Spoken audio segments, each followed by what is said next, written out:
Good evening. I'd like to call the Lake Forest City Council meeting of December the 4th to order. Madam Clerk, would the record reflect that all councils are present? Thank you.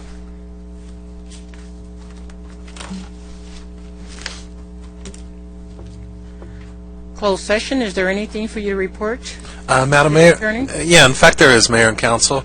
At the last meeting of the City Council, in closed session, the City Council approved on a 5-0 vote the terms of a settlement agreement in a civil case called Lake Forest versus Farino. Those terms were proffered to the other side of that lawsuit and were accepted. The settlement agreement has been executed and filed with the court, so that case is over, and we had to report that as action taken last time. Thank you. You need anything further from the guys?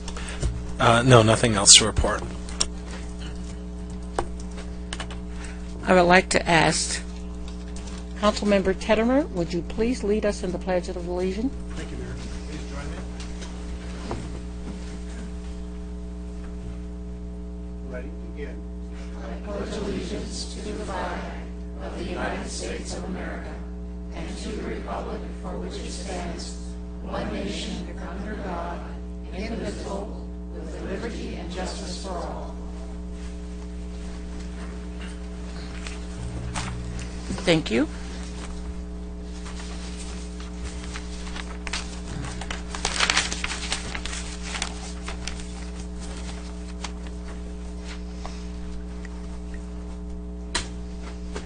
If you're following along on the green agenda, if you did not have the opportunity to get an agenda packet, if you look right over to my left, your right, there's a table with agenda packets on it. You can follow along with us. First of all is presentations, and that means we have two people that are leaving the dais. I'm sorry. Do you have something for me? No.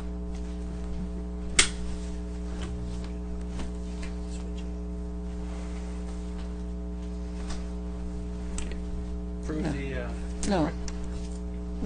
We still have to approve. Pardon me? Mm-hmm. Hold on, they're trying to talk to me. Three people at once. One, city clerk. Yes, I believe a motion would be appropriate to approve agenda items 3 and 4. I was trying to capture the motion. Thank you. That's what I was getting ready to ask. Make a motion that we approve 3 and 4. They get real helpful up here sometime, people. They forget I may read sometime, and I know a little bit. Not too much, though. I have a motion on the floor to approve 3 and 4. It's been seconded. Any opposition? Motion carries.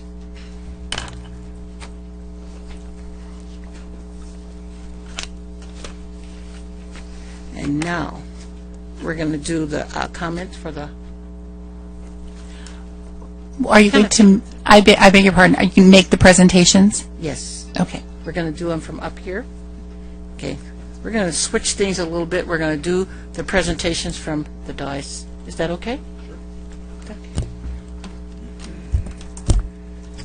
First of all, I'm going to have to do this one at a time. These things are heavy.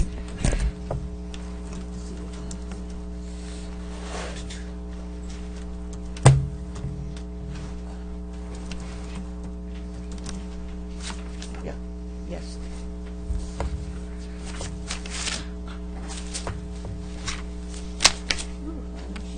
This.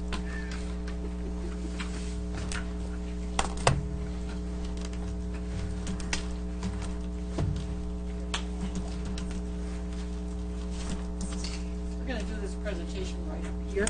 This is a certificate, Marcia. This is a proclamation for you, resolution for you, for all your long-term services. Wow. It's heavy. Yes, it's heavy. I know. It's impressive. Oh, good. And we're going to give you an opportunity to make comments now, or you want her to make her comments later? It's Okay. now? No. She's saying later. Later. Okay. Or whatever. Well, she said Later whatever I works. choose. So I'm going to give you this and let you look at it for a bit. Let me go over here and get... That is nice.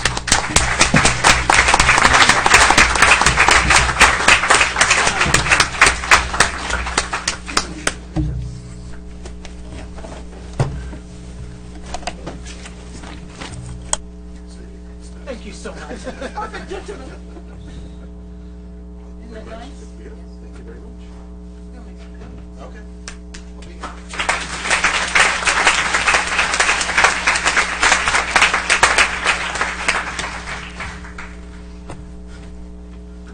You know, I oftentimes switch things up a little bit, as you know. And what I'm going to do is I'm going to switch things up and confuse you again. I'd like to know, when are you going to give the opportunity for, it says comments are going that submitted by the city clerk, but when are you going to give the three of us that are remaining an opportunity to make the comments? The regular council comment period is on the agenda at the end of the agenda. However, the new council will be seated at that time. And so it would, this is the portion of the agenda where it's allotted for Councilmember Rudolph and Councilmember Teddemer to make their outgoing comments. Okay. Is it possible for us to shift forward and let the three of us make a comment if we choose? Yes. I seen the attorney shaking his head. He trumps you. Okay. We'll let Marcia go first, and then Councilmember Rudolph, you can go first, and then the three of us will say something, and then Councilmember Teddemer, you will go, and then the three of us will say something. Yes, it's your time. I'll give you 3 seconds. No, I'll give you 3 minutes. Maybe 5. That reminds me of a time that I spoke before the State Lands Commission, and this had to do with the El Toro Marine Corps Air Station and whether it's going to be an airport or not, and when it was supposed to be transferred to the state and all that kind of stuff. And we got there, and we were all ready with 5-minute comments. And then we got there, and we were told, no, wait a minute, you may only get 3 minutes. So we all kind of, you know, how you do, you sort of cut in your head, and you go, okay, I can do 3 minutes. They called the MCS El Toro. They said, and we know that we've got a heavy agenda, so we will give you each 30 seconds to comment. So this is, I guess, my 30-second comment. Bottom line for me is, I was a history major in college. My parents were very involved in political things on and off through my childhood. My dad was an air raid warden during WW2. There's a lot of community activism that I grew up with. I suppose it's natural that I ended up doing what I've been doing all these years. But I never realized how much what I was doing was.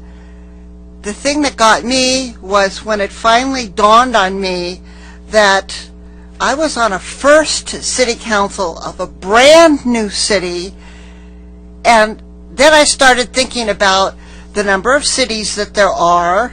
If we just talk about Orange County, 34 cities, or we talk about the state, 480 or 70, to have the honor of being on a first city council, being elected to that city council, serving on that city council, it's an amazing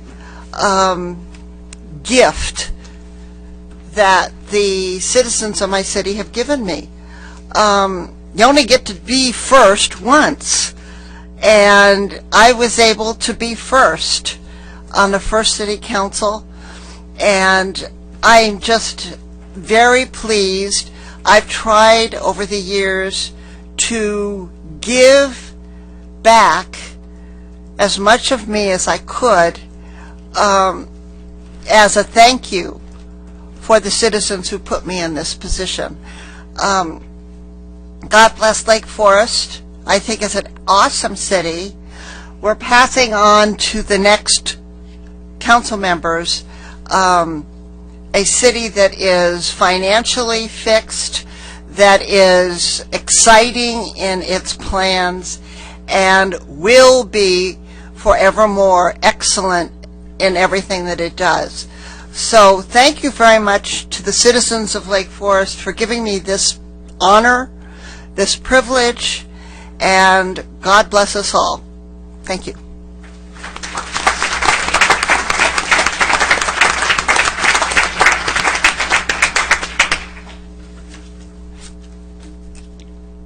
Councilmember Mark Fetterman. Thank you, Mayor. After 8 years on City Council, I've chosen to go in a new direction. I'm going back to school, in fact, to pursue my master's. And having given that a lot of thought, decided that there really wasn't time to do both. And that both my master's takes quite a bit of time, but being on City Council does as well. And there were not enough hours in the day to do that successfully, as well as be a husband and a father. So I've chosen to step down for now. Who knows, I might come back. It's been a real honor. 8 years on City Council, 2 as mayor. I kind of think about it as life's cake. I've had both, a lot of icing on that cake. I've often asked about, my political aspirations. I never had any. I never even talked to my wife. I never sat down and said, one day I want to be an elected official. So from that perspective, this, far eclipses anything I'd ever hoped to do. And being the mayor was amazing. So it's been fun. It's been a fun run. 2 years on Planning Commission before that, and I won't bore the audience tonight with my history before that with the various committees and whatnot, the parade committee for many years and the 10th anniversary and whatnot. But it's been a lot of fun. I think the thing I'll enjoy maybe most of all, it may take a while to get there, is seeing how my kids, so when they grow up, my daughter's now in college, my son in high school, but how they sort of process what their father did, what it means to them and what they do. I kind of think about this as sort of an investment in the future by role modeling for them that if you want to make it better, get out there and get busy. Thank you to the city for allowing me this great honor. Thank you to the Fire Authority for allowing me to serve there as well. It was a lot of fun, and I'll be around. Thank you.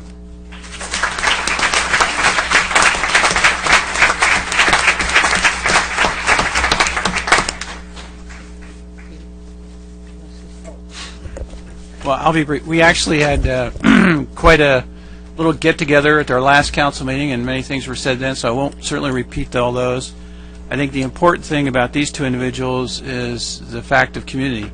The thing that makes Lake Forest great is the community, the people within it, and what those people do, not so much what the city council does. And these two individuals kept that community philosophy in mind as opposed to politics or anything else. The focus was on the community, and that's where they've indicated it should be, and hopefully that's where it will remain. And so I thank them both for their service to the community. Scott? Well, I've been very fortunate to be elected 2 years ago to the City Council. I've been able to serve with these two council members for the last 2 years. Lake Forest is a great place to live. We're financially stable. We're in a great location. The people are great, and the fact is that it's people like Councilman Teddemer and Councilwoman Rudolph that have helped to make this city such a great place to live. So I want to thank you guys for setting a firm foundation under us, and I look forward to serving and having your input in the next few years. And so thank you for serving the city of Lake Forest from the bottom of my heart. Thank you, because I love Lake Forest.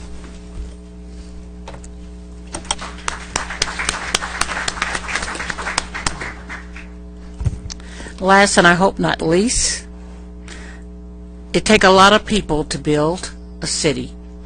And each one of these people here, Mark Taddemer and Marcia Rudolph, they have been a part of building our city. And for any of you that are passing through it, and for the ones that live here or have businesses here, as you know, we have a great city. And me, for one, I believe it's the best city in the world. I'm very proud of our city, and for each and every person that has put anything in it. Mark Tadimer has given up 8 years of his life. When you're on this dais, you do give up your life. Is that right, Mark? And trying to balance household and everything else. And Marcia has given up 20 years, well, 19 years of her life here helping and as raising her family, too, because they were still in school and doing. There's a lot of things that each one of them have done. We've got the resolutions in your agenda packet.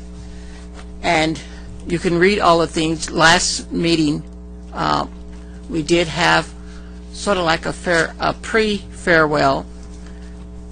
But I want to tell you from my point, anytime someone is willing to volunteer, and this is a volunteer position, to give back to the community, and this community have embraced anyone that come here.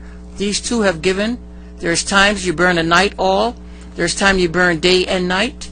There's time you have large packages, a whole box, or maybe more, and volumes on EIRs and things that appear on your doorstep Thursday night, and it's the holiday weekend.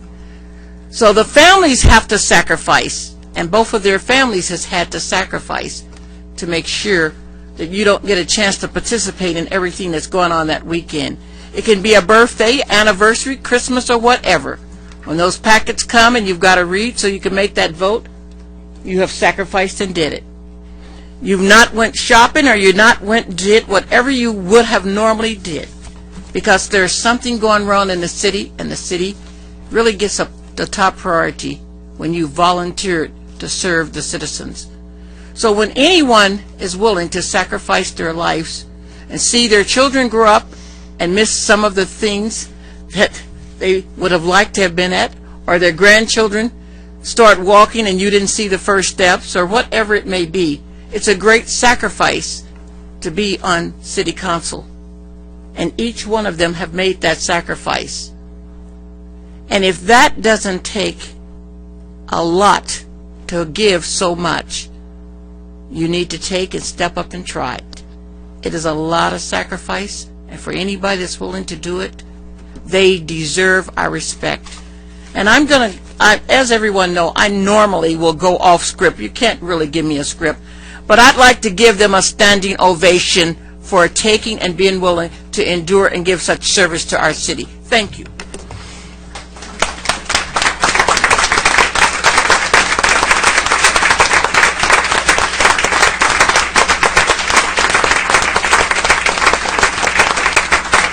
And thank you.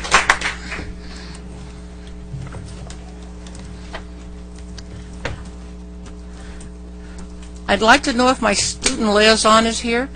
There he is. Come on up.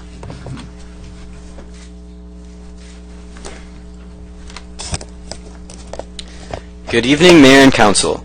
El Toro recently hosted its huge annual canned food drive to help feed the thousands of Orange County families in need. In past years, El Toro has shattered our goals and expectations by collecting over 50,000 cans. This year we went even bigger by setting a goal of 60,000 cans. The grand total for this year's canned food drive was 66,444 cans. Go Chargers! All donations were donated to Adopt a Neighbor and South County Outreach. Huge thanks to choir teacher Mr. Roberts' homeroom class, who collected 21,283 cans, averaging 401 cans per student, and to ASB, who collected 10,469 cans, averaging 320 cans per student. Thank you to all who contributed. We would not have been able to accomplish this incredible feat without the support and commitment of our students, staff, and community.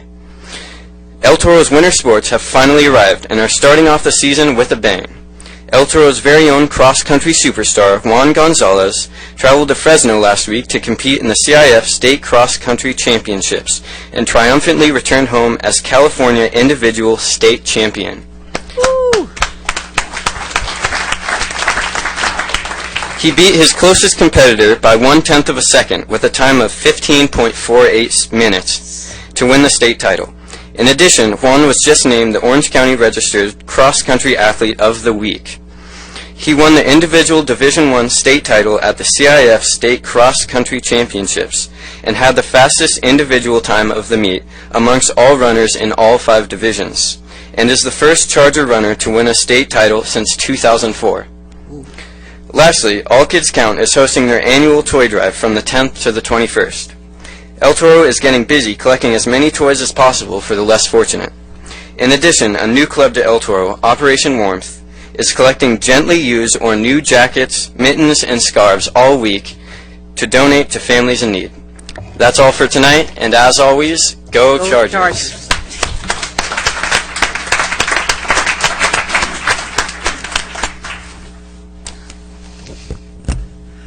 I need to take a little quick break, but before I take the break, I want to finish off something. I forgot something. I think you're on the wrong side. Yes.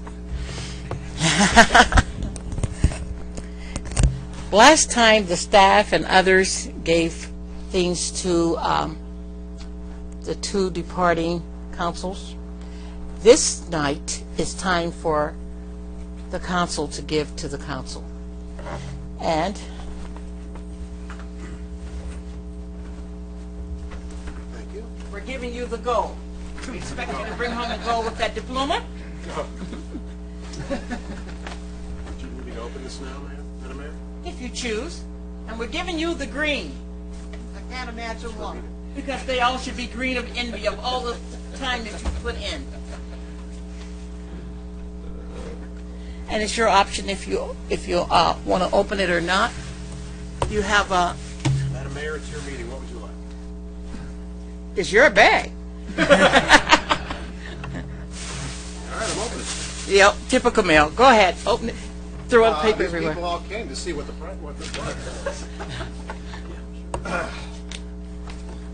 cinnamon lollipops. Yes. Make sure you keep some spice in your life. Push the button. Push the button. Mm-hmm. And a musical LED nativity. Yes. You can push the button again, it'll stop. That's what I always try. And I don't know what that is, but I'll open it later. You can. That's what you should have now. All right.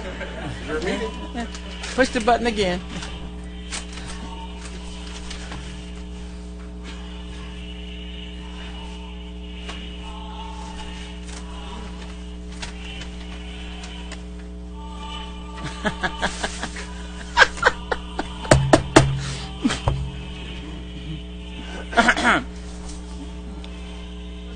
You know I did that.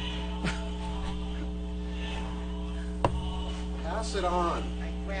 Kindness currency. I have 2. Please stop that. Thank you. What did it say? Pass it on. It says pass it on. Kindness currency. Uh-huh. It means make sure that you remember to always pass on some kindness. All right. I will do my best. There was another one in there. They're not the same. What do the other one say?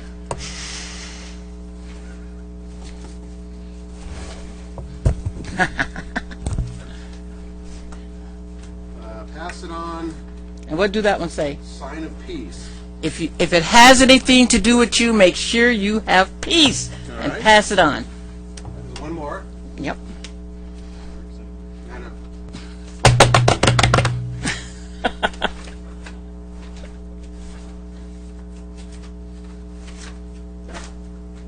A Sizzler gift card. Mm-hmm. A Wingstop gift card. And Pull it out. I'm going to guess it's a gift certificate to C's Candy. Yeah. Well, all men like meat, and there's salads at the Sizzler, and you got to crown it off with some sweetness. So that's what the candy's for. Apparently you're very hungry. Thank you very much. Well, you're going to have that little bit of leisure time. Same over there. Thank you. We're going to take probably a 5-minute break, and we'll be back.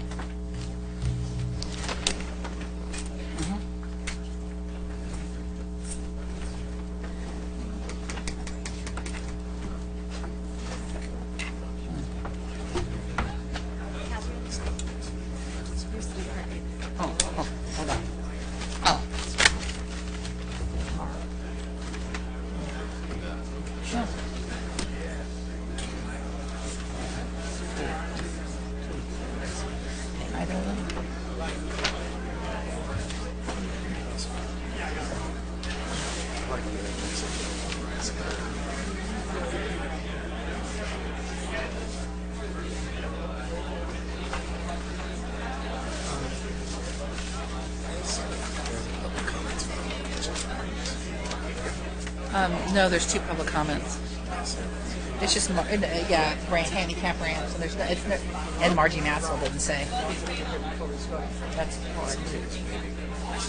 That's a part of what we're giving. Oh, okay. Maybe Margie. Change it. We'd be positive if she said anything. Yeah, good. Okay. Oh, that's good, because she was maybe controversial. Yeah. Okay. Yeah.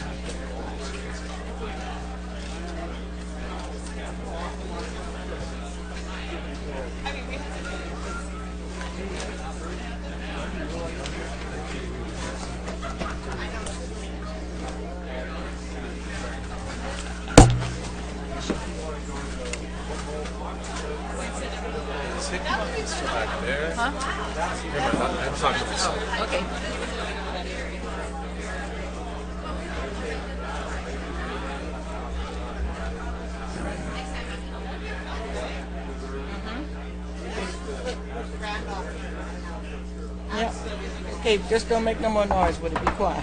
Get no more nerves. Huh? I got to go pee. My husband didn't get this here time enough. Let me take a break. This can all take a while to get these people back in. No, it won't. I got to go. Hurry. Okay. Don't want to lose my place now.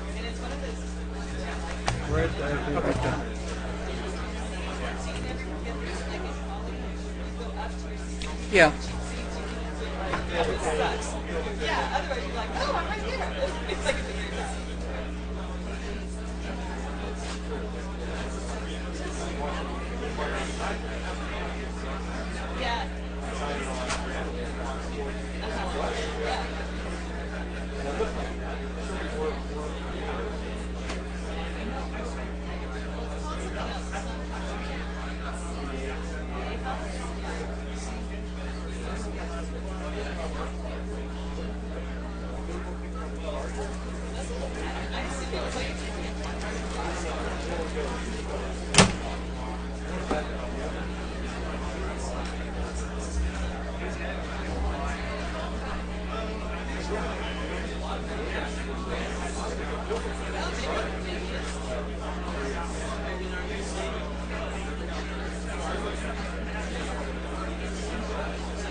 How you doing? Hey, don't worry about that drinking thing. It happens to anybody when a party. I mean, it'd be different if you kill someone, if you're just headed home from a party and just everybody does that. Anything can happen to anybody. So don't feel bad. My wife and I are so behind you, but do me a favor, don't resign, don't do anything foolish, okay? Because you got the whole community behind you, okay? Just one of the things that happen. If it happened to you, Wedding receptions are good. I know. All the parties I've gone, I told my wife, if they caught me every time, I'd have a life sentence. Okay, Peter, but we're behind you. Appreciate it.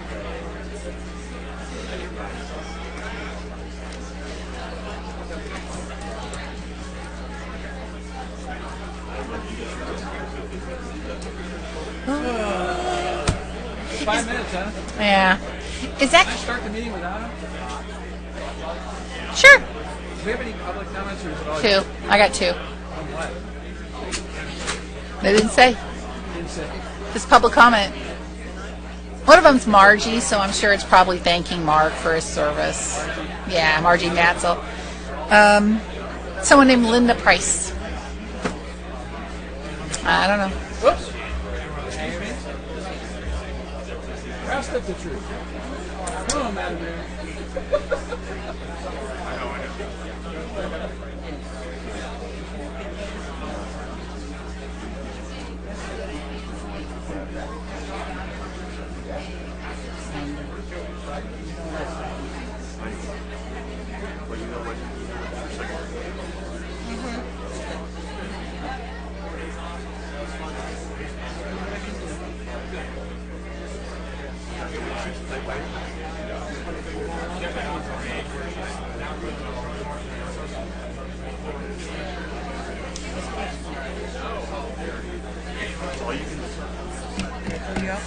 No, not at all. What are we doing on talking points? We got anything? Oh, I have regular public comment is next. That's what's next. Is regular Yeah, public comment. I know. And then I don't have anybody speaking on warrants, or I don't have anybody speaking on consent calendar, so hopefully none of you pull anything. There's nothing on there. It's really small. You never know what I this know, is. I know. And then I have the first item, that police officers law enforcement memorial. I have Marilyn McDougal here who wants to see it. Okay. Yeah, for the donation.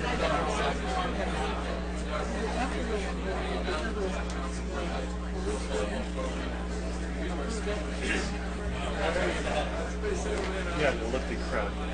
Because they're just they're not going to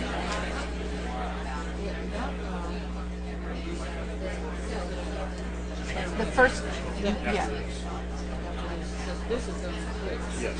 puppet. We got to do puppet. That's next.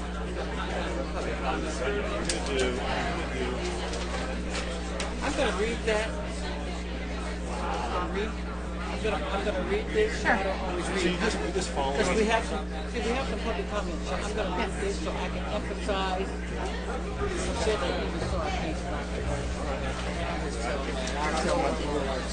Let's get to business here.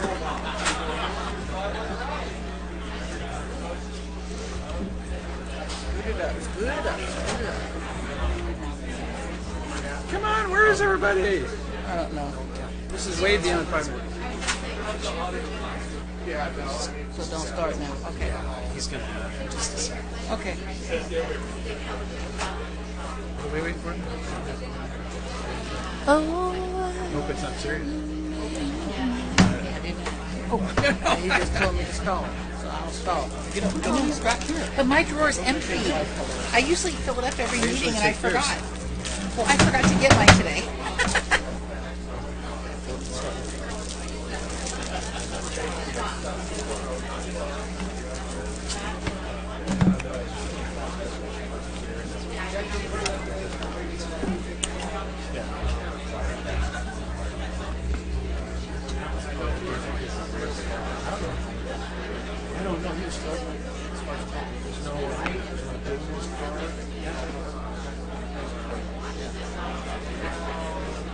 I don't know how you do it. We jumped it before. Oh, Lord.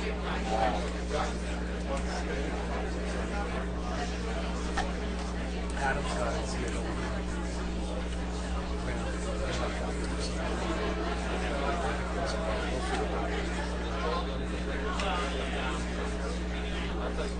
I don't carry cables, I just do. And then Wendy didn't like how they just took up space in the cars. So she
I'd like to call the meeting back to order.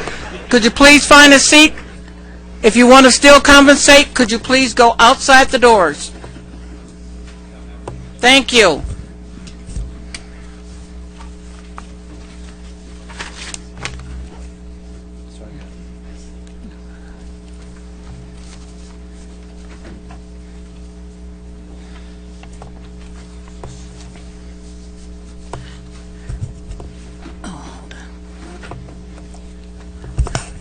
Since we have a large crowd here, and some of you may have not been here before, I'd like to read to you the public comments sections, how we do it here at City Hall in Lake Forest. At this time, members of the public may address the City Council regarding any items within the subject matter jurisdiction of the City Council. No action may be taken on items not listed on the agenda unless authorized by law. Comments shall be limited to 3 minutes. When you come up to the mic, you will see a little box. The light will come on. When it turns green, please state your name and your city. Do not give us your address. And when the yellow light come on, you have 1 minute. Please round it up or down. And when the red light comes on, would you please cease? Please don't make me have to say step down. Thank you. Continuing. If you have anything lengthy, please write it out and submit it, and you have to give us 8 copies. Let me see. Anyone that chooses to speak, there is a speaker request form. Could you hold that up, please? It's blue over on the table. You're free to do that. Madam Clerk, do I have anyone that is requested to speak? Yes, our first speaker is Linda Price, followed by Margie Matzel.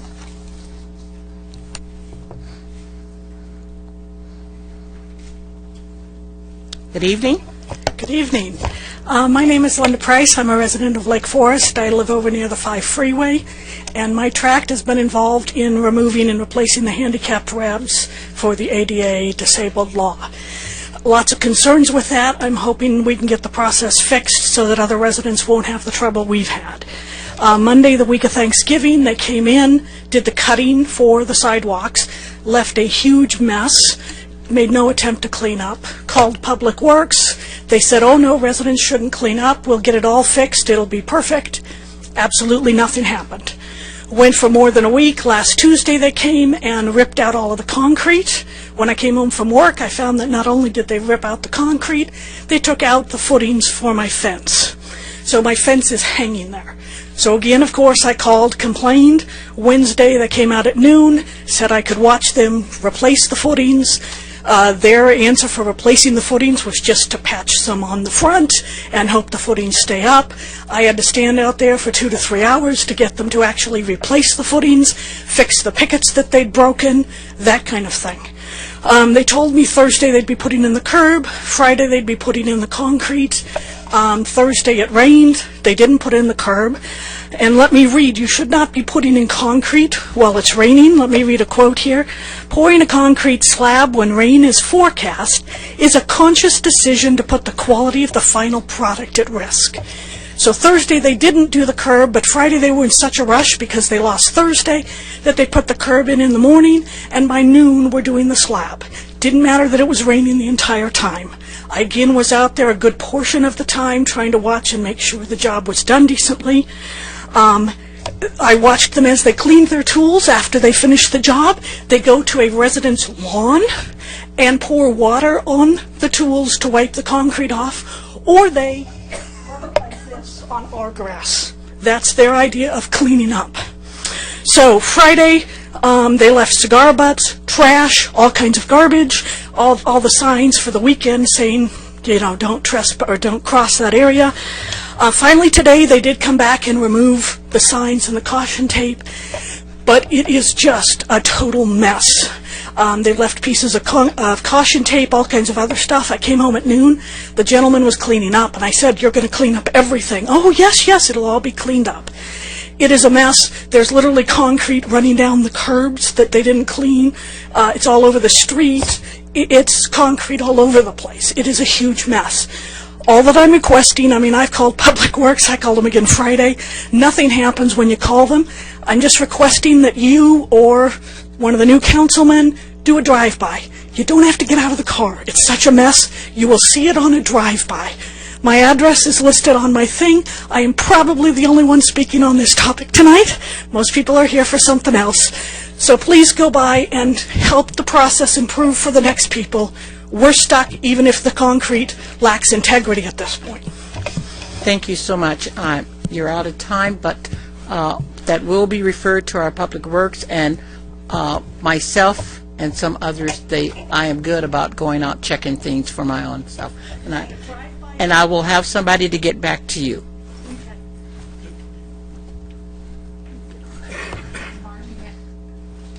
Our next speaker is Margie Matzel.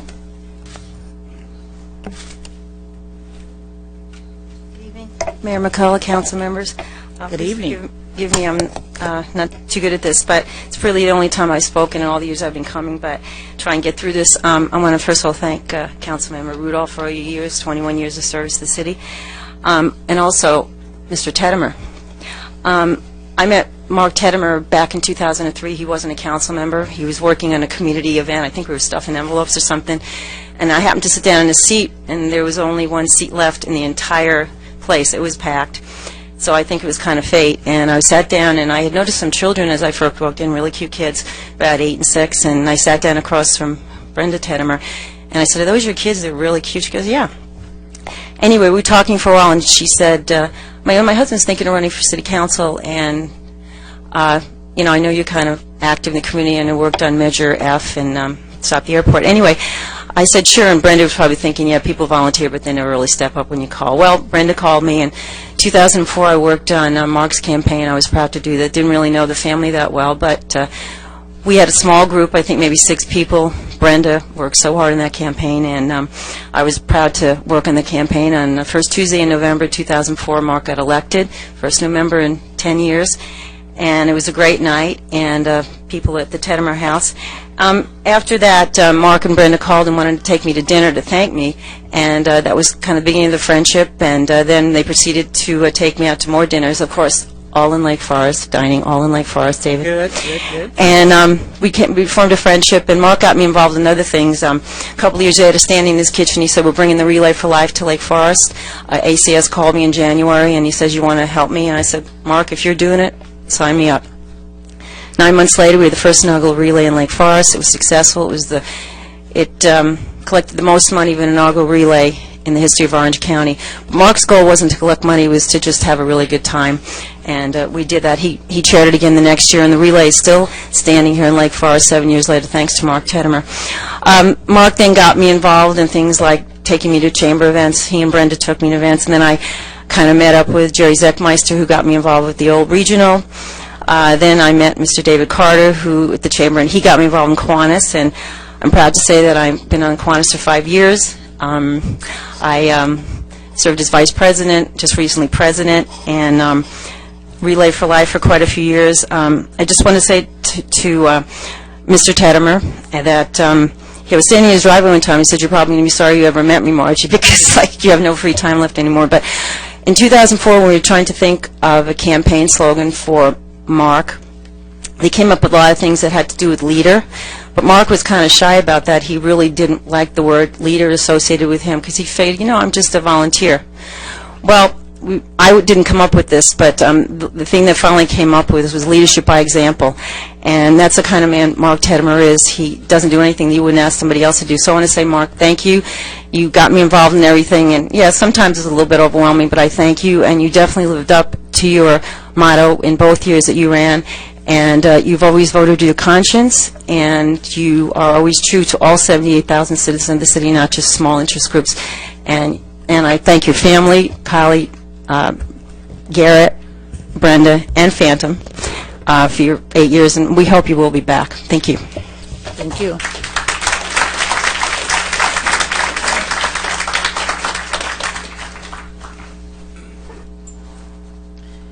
Is there anyone that needed to, would desire to speak under public comment that did not fill out a green slip? Seeing none, moving right along. Consent calendar, warrant register. Agenda item 6. Agenda item 6, certification of warrant register submitted by Director of Finance, City Treasurer. Is there anyone put in a slip to pull anything from the agenda item? We've had no requests. Okay. Council? I'll entertain approval. It's been moved and second. Any opposition? Motion carries. Consent calendar. Miscellaneous. Agenda items 7 through 9. If no one pulls these items, they will all be approved in one vote. Is there anyone from the audience? We've received no requests. Seeing none. Bring it back to council. Move the consent. It's been moved. Second. And second. Any opposition? Motion carries. Discussion items. Agenda item 10. Agenda item 10, consideration of funding for Orange County Peace Officers Memorial, submitted by City Clerk. Do we have any requests to speak? Yes, Marilyn McDougall. Come on up, Marilyn. Good evening. Good evening. Very nice to be here, and congratulations to Marcia and to Mark for your phenomenal careers and support through the Orange County Sheriff's Advisory Council over the years. We do appreciate it, and you will be missed. I'm here tonight to request support of the Orange County Regional Peace Officers Memorial, which will be constructed or is being constructed at the Tustin Training Facility at the Orange County's Regional Training Center. It is a $1.5 million phenomenal project. I encourage anybody in the room to please come see what's happening. When I go there, I saw a scale model, and I was overwhelmed with how large and how beautiful it is going to be. Currently, we have 51 fallen heroes in our county that have died in the line of duty, 2 from the city of Lake Forest. So this new monument will really honor them, and as I told the contractor and the architect, it will be there for at least 100 years. And so we built it to last and to be a permanent remembrance of these heroes. I'm asking the city for a donation of $7,500 to support the cost of building the memorial.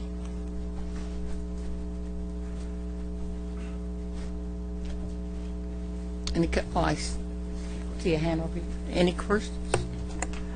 Comment. I'd like to make a motion that, considering the fact that we have 2 deceased officers, that we double the amount that's being requested and make it $15,000. Oh, I like you, Marcia Rudolph. Anyone else? Any comments? Merrill, you can have a seat if you choose. Thank you very much. And for any of you that's standing up, there is seats up front. So if you don't, and in the middle. I have a motion on the floor, and it's been seconded.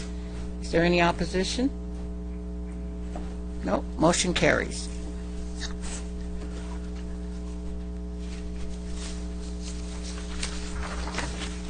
Agenda item 11.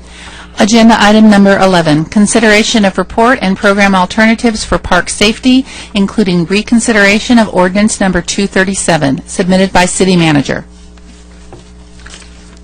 I'm going to ask for a staff report first. Thank you, Madam Mayor, members of the City Council. Pursuant to the Council's directive, staff is presenting a report this evening for your consideration concerning City Ordinance 237, which prohibits registered sex offenders from being in city parks. In the report outlining the issue, the staff presents the actual experience with the ordinance since its adoption, the legal issues involving an existing lawsuit against the city pending in federal court, and, most importantly, program options that may enhance child safety in all areas of the community and that of all residents as well. By way of background, the City Council and the City have always placed public safety as a high priority. A review of the City's business plans and budgets over the years would certainly point to this priority. For example, the City's largest single operational cost is the contract with the Orange County Sheriff's Department for law enforcement services.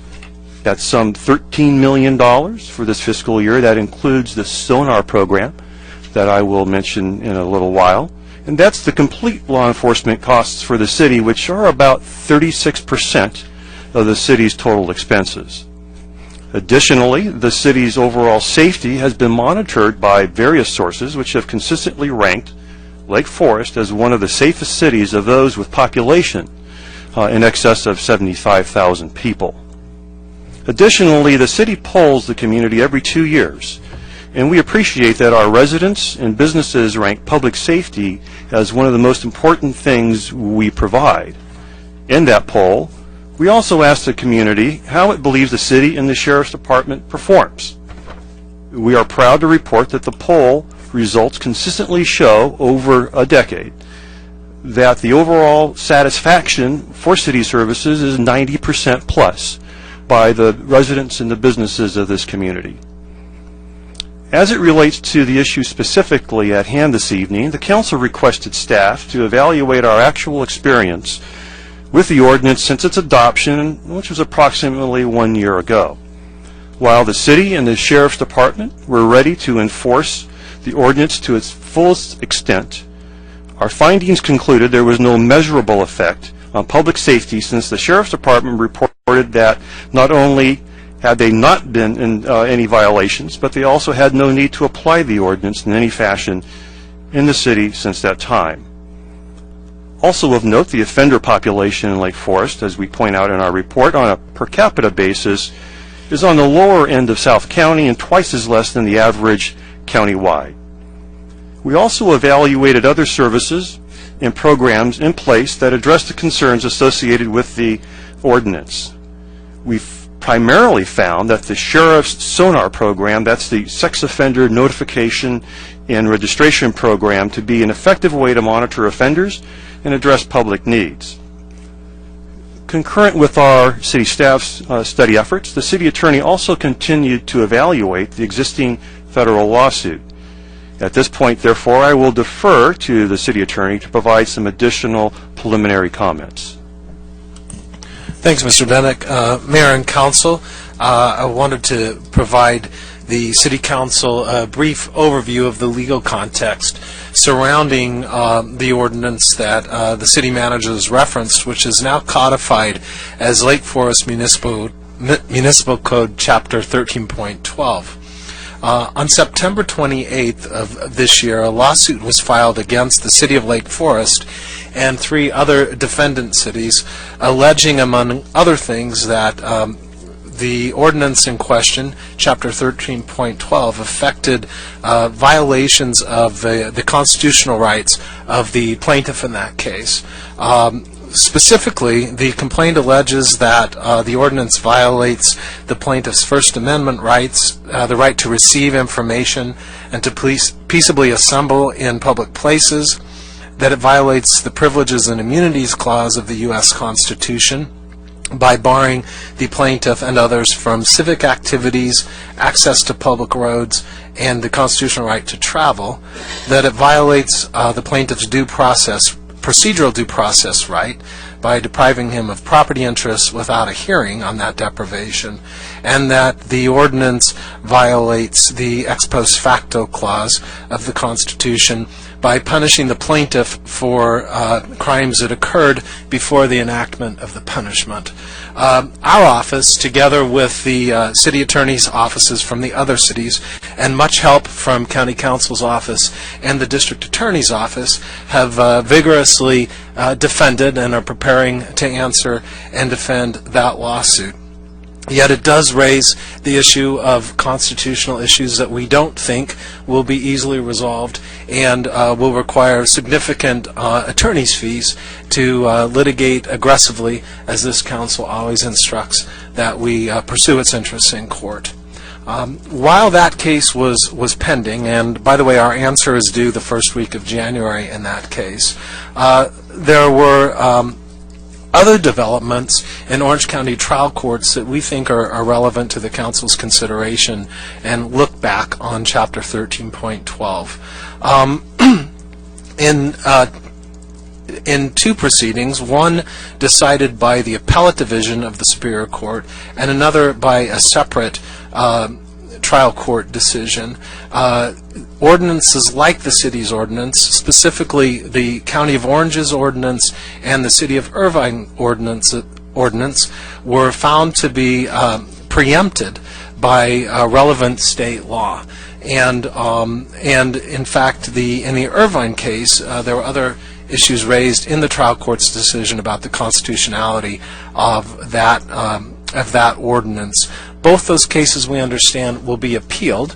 The trial court decisions are not precedential for the city of Lake Forest, but with regard to the issue of preemption, the Superior Court made these findings. First and most importantly, that the state legislature has impliedly occupied the field of regulating registrants' activities in city parks.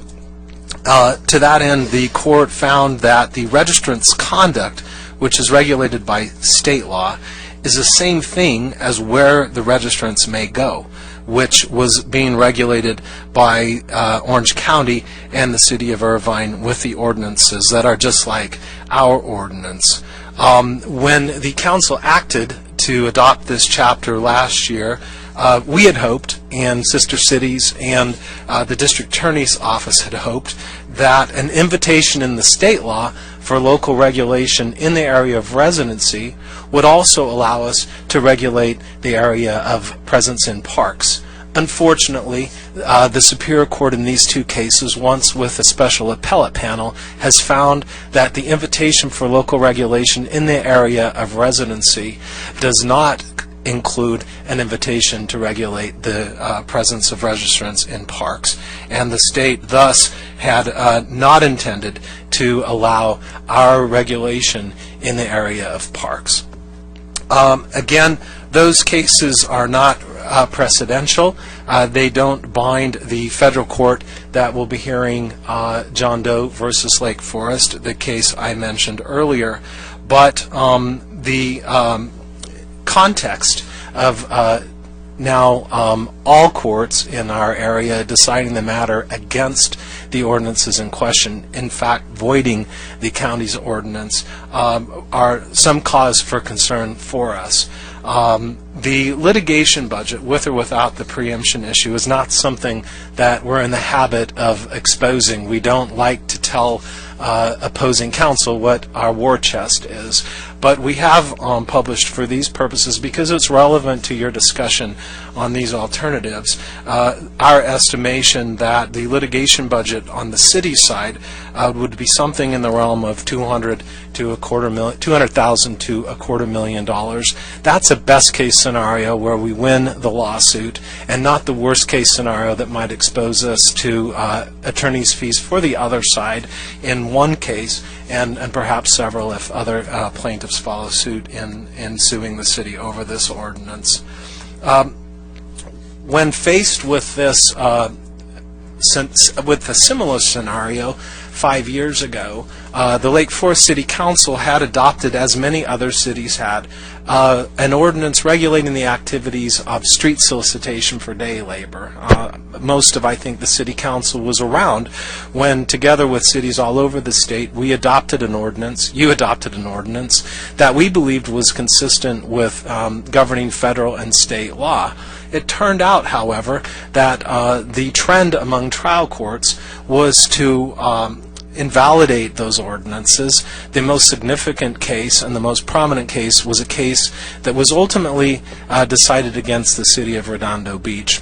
What this council, at the time, we had, the city council had asked, pending the outcome of that Redondo Beach case, had asked the sheriff's department to refrain from enforcing our ordinance about day labor solicitation, and the sheriff had in fact acquiesced in that request by the city council. However, we were still sued because the ordinance remained on the books, and in that case, several $100,000 later, we ultimately prevailed in that lawsuit, and it was dismissed. However, while it remained on the books, the plaintiffs in that case still felt that they needed to invalidate and set aside the ordinance in question, and we have been informed by plaintiffs' counsel in this case that having the ordinance on the books but not enforced would not adequately address their clients' concerns, and that's therefore not an option for our removal or dismissal of the lawsuit. In short, there is some vulnerability in our opinion that while the ordinance remains on the books, with or without enforcement by the sheriff, who, by the way, has put the county's ordinance in abeyance. The sheriff's not enforcing the county ordinance anymore, at least for the foreseeable future. We believe that even in that circumstance, there's vulnerability to the city while that ordinance remains on the books, at least with regard to this trend toward finding similar ordinances preempted. Madam Mayor, members of the council, I just have some additional remarks. It is not my practice to repeat everything that we provided you in writing, so I have no intent in doing that. But there are, I think, a few additional comments that are appropriate, because really the council asked us to do three things. One of them was to evaluate the ordinance since adoption. The other clearly was to evaluate the legal implications, and that's been done by the city attorney. But you also asked us, given your commitment and track record in ensuring the safety of our community, you asked us to look at other potential program alternatives that you might look to invest in order to increase safety for not only children, but also all others who live within our community or work. And therefore, lastly, the other element of our review was to address those potential other programs' effort at enhancing the city's commitment to park and child safety. As identified in that report, these efforts could involve, but not necessarily be limited to, increasing the city's efforts to monitor actual park usage.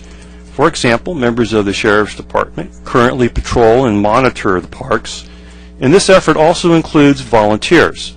Additionally, the city uses part-time staff to monitor events in the parks, and one option could be to increase these efforts in some manner while considering, obviously, the implementing costs. Another effort could be directed at partnering with nonprofits and the school district to provide additional educational programs to assist and train youth in staying safe in parks and all other venues within our community. Additional efforts could also be focused on parents to assist them in similar strategies. One example of such collaboration in the report is to evaluate and possibly support the Joyful Child Foundation programs for all of the schools in our community. In our report, we indicate that the council could provide staff the direction to explore such programs in collaboration and to report back to the council with recommendations to implement such a strategy. Our thought at this point would be to look at the costs and benefits of all of the programs we identified unless otherwise directed. Madam Mayor, members of the council, that completes staff's verbal report. Of course, there is more extensive information provided in our written report, and we would certainly refer people to that. And with that, Madam Mayor, members of the council, the staff would be glad to respond to any questions you might have. Madam Clerk, do we have any speakers? Yes, we do. Our first speaker is Janice Belushi, followed by Frank Lindsay. Hold on. Could you hold on one moment, please? Normally, after our staff report, we go to the public, and I would like to follow that procedure. Well, the reason why I'd like to have a minute here, if I could, is because it has bearing on the next step, whether this might be continued to the new council. And I wanted to have that, I wanted to make a comment and make a motion. I understand that, but I'm not entertaining a motion at this time. I'm going to go to the public, and then I will come back. Mayor and members of the City Council. My name is Janice Belushi, and this is my third appearance before you. I was here twice last year in 2011. In 2011, I spoke in opposition to the ordinance. I'll just refer to it as the sex offender ordinance. And tonight, I come for a much different reason. I come to state my concurrence with your staff's report, with the city manager's report, and the fine work that they have done.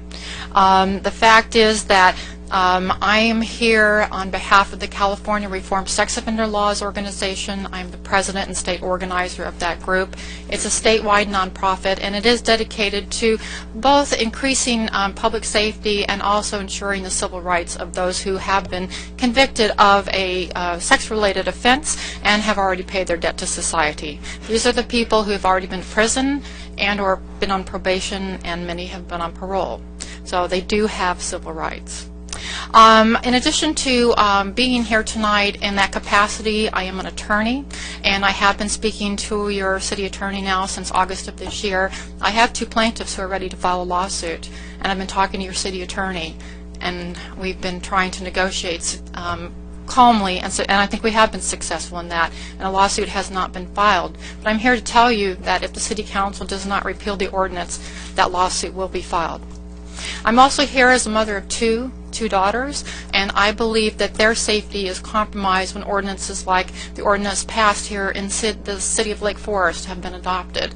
The DA of this county has convinced 16 cities to pass ordinances similar to this, and they are indeed preempting state law, and they do violate the state and the federal constitutions.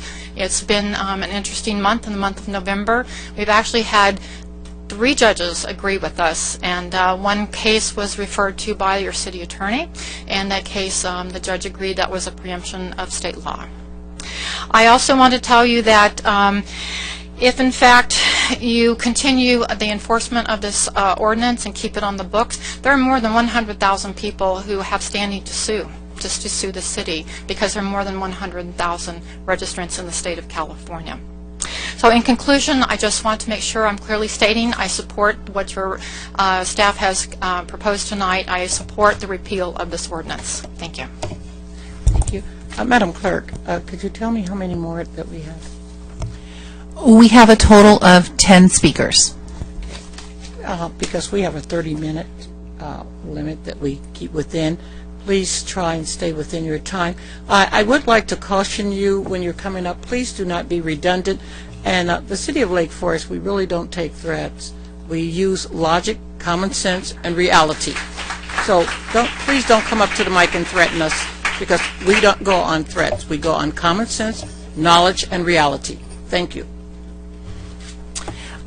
Frank Lindsay, followed by Linda Cordero. Thank you. Frank Lindsay, Grover Beach, California. Thank you, Mayor and Council, for allowing me to bring a little light to a very dark subject. And that's exactly what you are doing by having your staff take a look at this ordinance and review it for validity, cost effectiveness for the city. I think that's very valuable. And it's a very dark subject. And fortunately, this has given us an opportunity to do a little bit of educating so that that darkness is dispelled by light. Light dispels darkness. And this is a hugely dark subject. Pleased to see that the council has taken time to investigate the additional information that had been brought to you and your attention by California RSOL and others a year ago. City staff has delivered sound considerations for your review and approval. We can move on now looking at what might truly work to protect children. And what we've offered to other councils is a model that comes out of Germany called the Dukenfeld. And it's had amazing results, and it's spread across Europe now with amazing results of truly protecting children from the dangers. And it's not from parks. 9 out of 10 offenses occur in the family, unit, or circle of friends, not from parks. So, with what the city manager has offered as alternatives, this is an alternative that really should be looked at, because it really works, to the point that in 2009, after unveiling in 2005, they had 0% reported abuse. That works. There is also another model that comes out of San Francisco. It's called Gen 5. These are other things, nonprofit organization here in the state that is dedicated to doing exactly what you're looking to do, protect the children. And I applaud you for doing that. And I also applaud you for taking a closer look, looking at the evidence, body of evidence, and moving forward to truly protect children and the people in your city. Thanks. Linda Cordero, followed by Jeffrey McBride.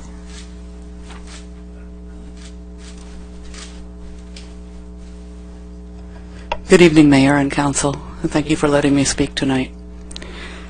I was here a year ago when this ordinance was passed, and I didn't speak. And in that year, I've traveled around Orange County and other counties in California, and I've observed councils, I've listened to chiefs of police, and I've considered, as a former lawyer, the ordinances that are being submitted and that are being passed. I'm a mother. I'm a former Foreign Service officer. I served the U.S. honorably in 5 countries, and my son is a sex offender. He's currently incarcerated, and I am working for a better world for him when he's released in 2015. I see ordinances like this, and I think they're a terrible waste of limited law enforcement resources. I think they're legally offensive.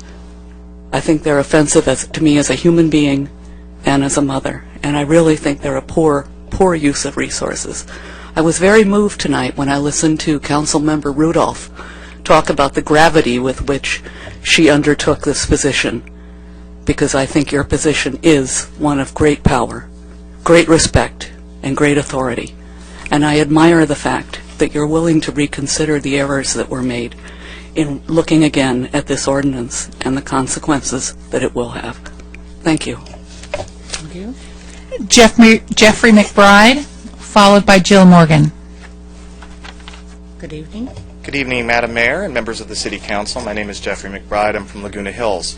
I was here last year, 1 year ago tonight, to ask you to oppose the ordinance to begin with. I'm not going to do that tonight. I personally don't care if you repeal it or not. It seems to me that you've worked yourself into a rather unfortunate no-win position.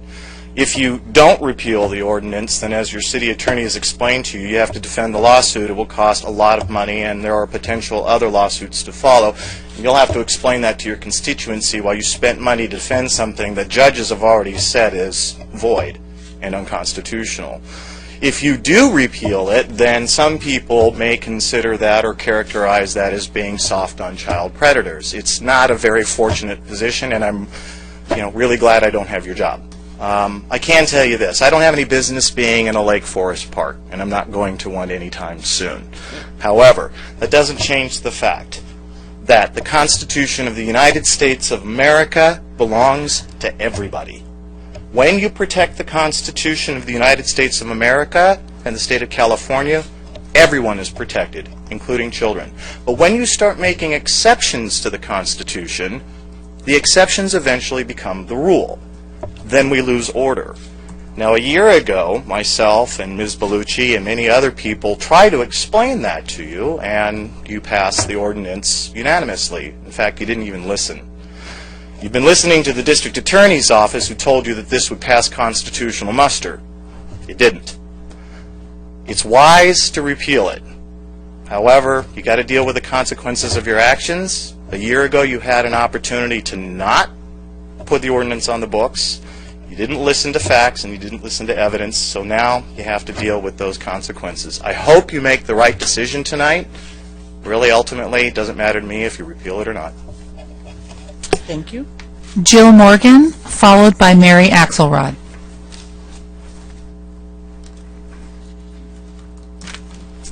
Good evening. Mayor, Council, my name is Jill Morgan. I'm from Poway, although I do have family that live here. I came to speak in support of the repealing of this ordinance, and I'm here to speak on behalf of the families and the children who have a loved one on the registry. I retired after 30 years of working for Poway Unified as a student specialist. I also live 2 streets from Chelsea King's family, and I know the impact that something horrible can have on the community, all of us. I was also a probation officer in juvenile hall. And I want to explain that my life has been children. I just want you to think about that all of our children are important, not just some, all of them. And the children in these families suffer a great deal. And although that, you know, whenever we hear the word sex offender, if you're not educated, then you think the worst. And I've heard, you know, the Orange County District Attorney speak to all the city councils, and he always raises the worst cases, the murders that have happened. But I want you to know that there's so many on the registry that their offense was minor, and yet those families suffer. I just wish you would quit treating the families as lepers, and I wish that we could work towards education. I wish that we could go into the high schools and really have serious programs to work with our teenagers, because most of them are landing, not most of our teenagers, but a lot of the cases are teenagers landing on this registry. And because of that, they are not able to get jobs. They can't move on with their life. The families are destroyed in ways that you can't even comprehend until it happens to you. I think that, you know, we all care about children. They're the most important. They are our priority. But I think that we need to look at this as the city manager has stated and others have stated. We need to really look at what works. We need to look at and listen to the experts. I'm not sure, but I hope that all of you have read all the reports. I mean, the families of sex offenders are the ones who are the most educated, because this horrible occurrence has happened, and I just hope that you will take this into consideration. And, you know, thank you. Okay, thank you. Mary Axelrod, followed by Robert Curtis. Hi, I'm Mary Axelrod and resident of Lake Forest. I'm here to speak about the Ordinance 237. Prohibits the registered sex offenders to enter the Lake Forest Park, and I think it makes it a misdemeanor to do so. I did a little reading on this 237, and it's actually the sex offenders who are listed in the California Penal Code as 290. I believe that making them the worst of the worst is the rapists. It includes assault, lewd and lascivious conduct, and mayhem. So it doesn't include, the bad, the little lightweight things, just the bad things. 10 out of 10 experts recently were asked, who are experts in the field of sex offender, and they have admitted that the sex offenders who victimize children in particular have a high recidivism rate, meaning they'll do it again, and that this is a sickness, and that the only way to stop this is for them to stay away and avoid the temptation, which is, going into a group of children. There's no way of knowing that Lake Forest has a low population of sex offenders just because you're getting some data from a government agency. Could be offenders from different parts of the state, different cities coming in, not necessarily Lake Forest. And further, I think if this ordinance was passed a year ago, and they called it a child safe zone, then there must have been a reason why it was brought up in the first place and why it was passed. I don't know why this law needs to be repealed at this time. I would think that the safety of the children would outweigh any lawsuits because the people come first in all occasions. I would also think that a sex offender who really cares about the safety of someone, especially a child, would want this ordinance to be in effect. Thank you. Robert Curtis, followed by Gregory Bird. While you're coming up, Wallace, I'd like for you to remember that we're running out of our 30-minute time. The city clerk will note meet. In the meantime, remember when the yellow light come on, you have 1 minute, so kind of keep eye on your red light. When it Yes, comes, Mayor. please wind up. That way I can get as many people in as possible before we have to stop. And then anyone that do not get in now, you'll have to come back later. Okay, Mayor, thank you. There's a lot of, thank you for allowing me to speak today, ladies and gentlemen. There's a lot of misinformation or about this registry thing. A little bit about me and my staff. I'm a hairdresser. I work in Lake Forest. I live in Lake Forest. You're my neighbors. And I do a lot of community service, like yourself, my staff and I. Last year this time I received a U.S. Congressional Award for community service, and it wasn't just me, it was my staff. And but many years ago, 12 years ago, misdemeanor, not involving a child, I was rightly convicted of a misdemeanor that did involve this child, but I can't go to the park with my son. You see, I have a problem. I saved my son's life twice, once from choking, once from drowning. You see, I was there. I could do that. Okay? But with these ordinances, next time, I'm not going to be there. Ladies and gentlemen, do you think for a moment that the DA and the probation department are kicking out sex offenders in overcoats, chasing children in the park? No, these professionals hold us to account. And you know what? We're good citizens. Hey, I'm one of them. My staff and me, we see there's a problem. We try to move to fill it. Sometimes my clients, they die of cancer. Or I have a client, she lost her husband. You know, I'm a hairdresser. And it's not just me. Many salons, we do a lot in the community. We don't say a lot about it. There's no registry for a paranoid schizophrenic that goes into a salon in Seal Beach and shoots up my colleagues, ladies and gentlemen. But my son, you see, I'm not good enough to be there for him because he's my son.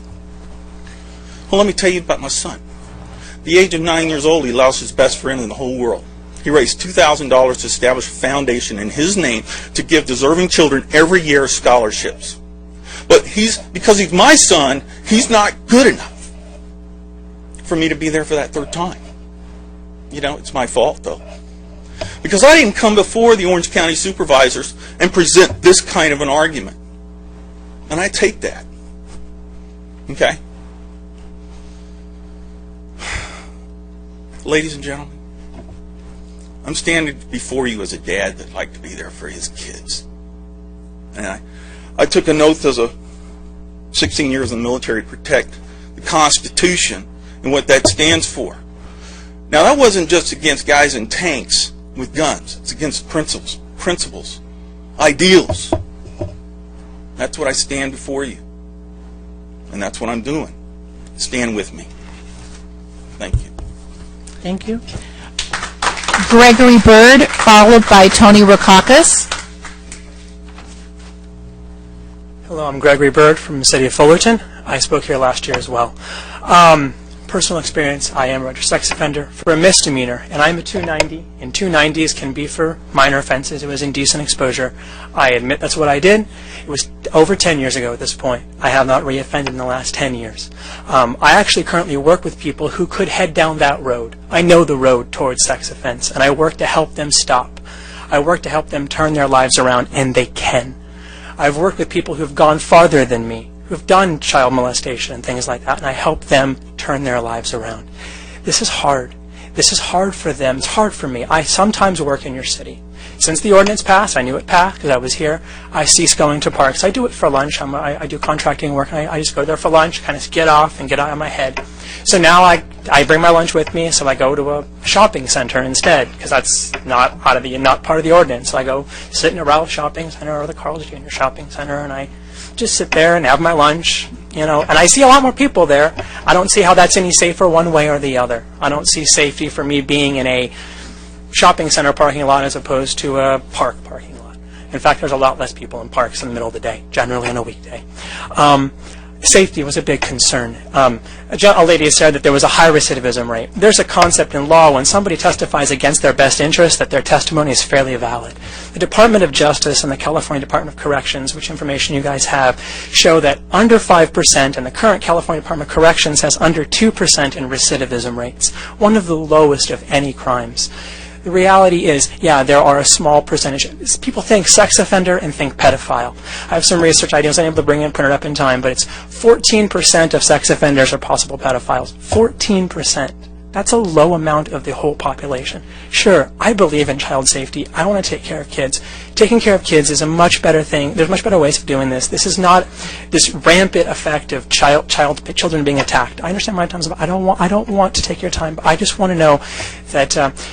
Let's take this by the facts, and the facts of recidivism are low, and the risk is negligible, as even your Mr. Dunica said.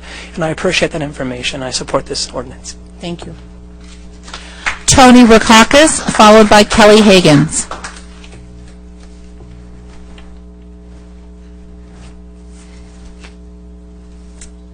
Good evening. Good evening. And thank you for the opportunity to speak. I appreciate that. We came here last year, and one of the incidents that brought us here was something that occurred in a Lake Forest park, and that is that there was a registered sex offender walking around a Lake Forest park with a video camera around where the kids are, recognized by a mother of one of the kids as a registered sex offender, and identified by a deputy sheriff who told that mother, "There's nothing we can do because he's not. There's no." Whoop, excuse me, KCAL 9. I knocked that over. But there's no law keeping him out of the park. He's not. It's not a condition of his probation. He's not even on. I don't remember if he was on probation or not. But he couldn't be kept out of the park. The deputy sheriff just said, "Well, I'm sorry." So that was one of the things. And that person was, why is he walking around with the video camera around where the kids are playing? So that was an incident. A year ago, when this city council voted unanimously to enact this law, I think each of you said, and very rightfully so, and it was right then and it's right now, that the important thing is to take care of the kids, to have a place of safety for the kids, to to keep sexual offenders away from our kids, away from the places in the parks where the kids are out there playing. So we've had a couple of lawsuits filed. At the time that this law was enacted, in the county and all the cities that enacted the law, we knew very well that there were going to be lawsuits. Nobody ever made even the slightest attempt to suggest that there wouldn't be. We certainly knew that the people who are sex offenders and the people who represent sex offenders would be bringing these lawsuits. And so now we have two lawsuits that we're dealing with. Really, one of them is Hugo Godinez, and that was a misdemeanor case where it was a conviction, and it was appealed. Somebody in I think it was Miles Square Park. That was appealed, and it went to the Appellate Division of the Superior Court, not the Court of Appeals, but the Appellate Division of the Superior Court, where they hear appeals for misdemeanor cases. Now, understand when that division makes a decision, whether it's for or against the prosecution, it doesn't have any precedential effect. It doesn't apply to other cases. It only applies to that particular case. That panel decided against us. They decided that the law was preempted by state law, and knowing that that's not a final decision of any kind, and that it doesn't apply to any other case, they recommended, and we are asking that the Court of Appeals hear that case and make a decision so that we can get that finding from the Court of Appeals. Now, at the same time, we are working on a legislative fix for that very issue, because we did believe that if there's an issue, that might be one that is of concern we need to deal with. So we're working on a legislative fix that would change the state law merely by a short sentence that would just say that the state law doesn't preempt local legislatures from making laws in this particular area. And so I'm very hopeful that's going to pass. I think it will. It's not. It just clarifies the intent of the legislature in the first place. The other case that we're dealing with is a case that was brought against Lake Forest. It was filed against Lake Forest, Huntington Beach, Seal Beach, Costa Mesa. Thank you, Assemblyman Voights. I wasn't sure. He's not that an was assemblyman. Oh, excuse me, council member. Thank you. He's I Mayor Pro Tem. And Mayor Pro Tem. Thank you. Your 3 minutes is up, but would you wait one moment? I need to check with the city council, the city attorney on something. I have a few things that I'd like to ask you. Great. If that's okay. This is not public comment. This is on agenda item. Sure, it'd be up to the speaker about indulging that, but first, yeah, within my legal rights. Certainly that's possible, Mayor, and that wouldn't count against the speaker's time limit, obviously. Thank you. We can clear the time for a moment. You can continue that last sentence, and then I would like to ask you a couple of things. The last sentence is a bit long. Well, I think you're going to need to wait and let me ask what I'm going to ask. I'll be happy to. And because you're going to need to while I'm asking, you may want to think about cutting it a little bit. Okay. Number one, you were stating on some legislation that you are attempting to get. It's not in place for the state of California. That has nothing to do with the federal jurisdiction. Whatever you get on the state level, if it comes through, because the legislation on the state level, it has a course that it has to go through, and it has to get a certain amount of votes. So even if you got this through, we have a case that is pending in the federal court, and you being a DA, surely you know how rapidly the federal court moves along on cases and how much it can cost my citizens. Now, are you in a position, or can you be in a position like tonight that you would indemnify this city against all damages, all attorney fees, and anything else that may be passed on to us? Because if you remember back, we took the lead on the dispensary. Our city took the whole whack. Our citizens gave us permission, but we took all that pain of monies on ourselves. And there's a case in Orange that the city of Orange and yourself is taking a whack now, $3.8 million if you don't win the loss. That I don't know if that's all attorney fees or what, but I think it was an award where each one of you will be paying about $1.9 million. That's the city of Orange because they supported an ordinance of yours, and now it's in appeal. That was the trial court. Now it's in the 9th District Appeal Court. That's some more attorney fees. So now I have a concern on what I would have to ask my citizens to give up if I wait for legislation to come through Sacramento. That hasn't even got there yet. And I'd like to know, would I have to cut my police force where right now, for as far back as I can remember, Lake Forest has been coming out in the 10% in the nation for cities its size on safety. So that hasn't been a problem. And from what I can gather, the one case that you quoted, it was a guy taking some pictures that what happened? Did his parole get provoked or not? From what I remember in reading, it did not even get provoked. So now, my problem is our city is a safe city. And we already have a couple of layers in place, and we're considering some other layers. But I need to know if you are willing to completely indemnify us for damages, attorney fees, and any other expenses that will come this city's way. We could consider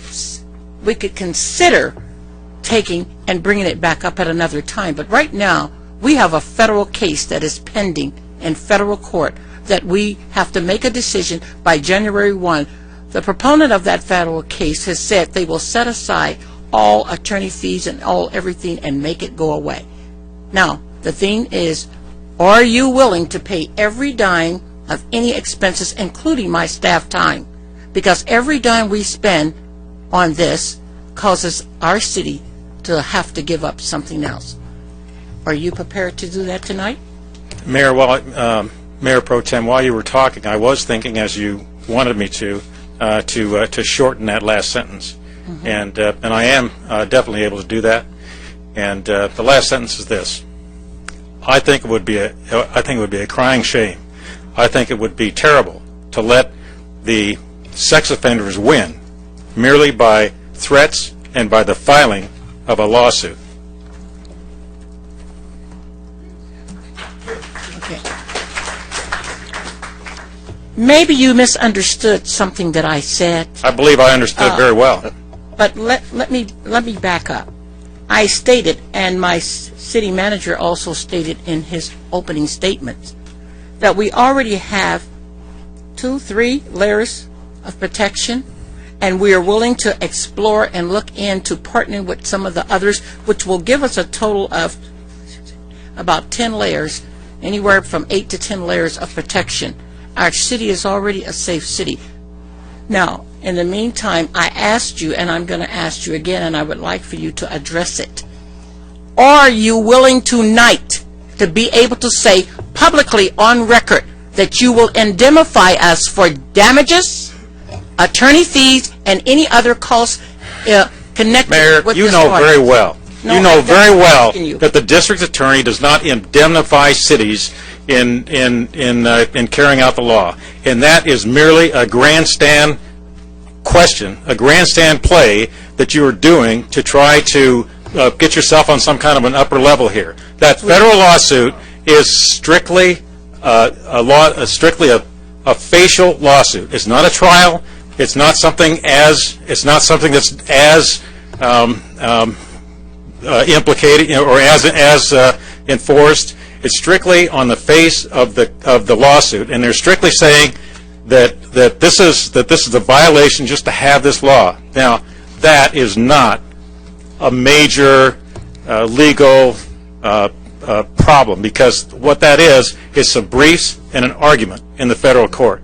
And so you're not looking at hundreds of thousands of dollars worth of legal fees there. And look, if you lose in federal court, then go ahead and turn tail. But I think it's really a mistake to walk out now just because a complaint has been filed and for no further reason, and because you've been listening to some threats from the sex offenders. I think that, excuse me. Yes, ma'am. You just stopped. hold on. Excuse me. I think that you misjudged where you were. You're in the city of Lake Forest. And in the city of Lake Forest, we don't have to prove anything. I'm asking you, in all due respect, I asked you about the indemnification. I do not misjudge where I am. I know a disingenuous question when I hear it. I've been involved in trials and arguments and issues like this for years and years. So I get it. I see where I am, and I see how you're using your place as Mayor Pro Tem. I'm not Mayor Pro Tem. Oh, yeah, I thought you just corrected me and said you were. I am the mayor of the city of Lake Forest. I'm sorry. A while ago, you told me, you made a correction. You told me you were Mayor Pro Tem. That was for... Okay. Well, I misinterpreted that then. No. Please. I asked you something that I wanted to know. And I told you the answer. And you gave me the answer. So if you're not able to indemnify, is the County of Orange? Because is not the DA under the... Don't you know you know the answer to that question? So I think you don't even have to ask that as a question. You can simply state it as a fact. You know very well what the answer is. No. The thing that I'm asking you is that what am I to say and ask my citizens to give up in order to stay with this audience? Well, I think what you say to the citizens in order to stay with this ordinance is that this is an ordinance that we filed in good, that we put into effect in good faith, that we have a safety zone for our kids, that we want to buffer our kids from sex offenders, and that the mere fact that the sex offenders have brought a complaint is not going to deter us from enforcing this law. And the other thing is, though, that there is, at the same time, the sheriff is not even going to enforce the law until we get that decision that we're looking for from the courts or the legislature or both. You know, a few minutes ago you said you, excuse me, a few minutes ago you said you disagree with me, and now I'm going to state to you that I disagree with you, because we have supported you on a couple of ordinances, and our citizens has backed us in supporting them. And at this time, I'm not willing to put our city's future and dollars in an ordinance that I cannot assure my citizens that their money is going to be returned to them, and that when they already know, our citizens know that this is a safe city. Our citizens know that we've always done the best that we could do for our citizens. Our citizens know that when they came to us about the dispensers, we went and took the lead, and we even asked the other cities to join in, and we asked your office. And our citizens also know that you did not step up, and the other cities didn't step up either. So I asked you the information for some reason. Sometime maybe if you're in court a lot or you deal with a lot of people that play games, that you may have felt that someone was playing games with you. But if you really believe that I should not ask you, should not ask you, who's going to indemnify my city? Who's going to take that? Who's going to take those financial expenses from anything that is awarded and attorney fees and my staff time? Staff time is dollars. And when you say you can't, is that not what you said? You could not? And the city of Orange, the county of Orange will not? Then I don't believe that I should do that to my citizens. I think we already have safety factors in place. We already have a list of new ones that we're willing to add to it, a layer effect, and we're not willing to take that big of a blow. You say that we have been threatened. Lake Forest don't threat. We don't move on threats. And second of all, you said that our federal case is not what it is. Maybe you didn't get a chance to read it. But I'm going to go with my city attorney. And I thank you so much. Do you have any last thing to say? Yes, just by way of clarification, I do not say, nor have I ever said, that Lake Forest is not a safe city. It is. And this city council, the city council sitting, and the city councils in the past in Lake Forest have done a terrific job of keeping the city safe, and the sheriff. has done a very fine job of patrolling the city, working in the city, and working as a part of the law enforcement team to keep the city safe. So please, anything that I said, it's not an implication. I'm not suggesting that that Lake Forest is not a safe city. It's a very fine city. Now, if something does happen with respect to one of these parks, if one kid gets taken out of a park, or if one kid gets groomed in a park and taken and molested someplace else, all these arguments that we're making here tonight are going to pale in comparison to the ramifications of that kind of an act. Thank you very much. Thank you. Kelly Hagans, followed by Elise Lindsay. Pardon me? You can't, excuse me, sir. You can't talk out in here like that. You have to have a slip in and wait until your call, because once we get out of order, it's hard to get it back. So please stay in order. We are a city with a lot of manners. Let's be polite. Thank you, City Council. My name is Kelly Hagans. I'm a resident. I'm sure you remember me speaking before you several times. I'm super frustrated right now, so I'm going to try really hard to do this professionally and say I'm extremely disappointed right now. We have our city manager who quoted in a newspaper today that this was a perception. I'm not a perception. It happened to me. I know this happens. I don't understand why we're doing this again. I'm disgusted, frankly, that we're sitting here talking about this again.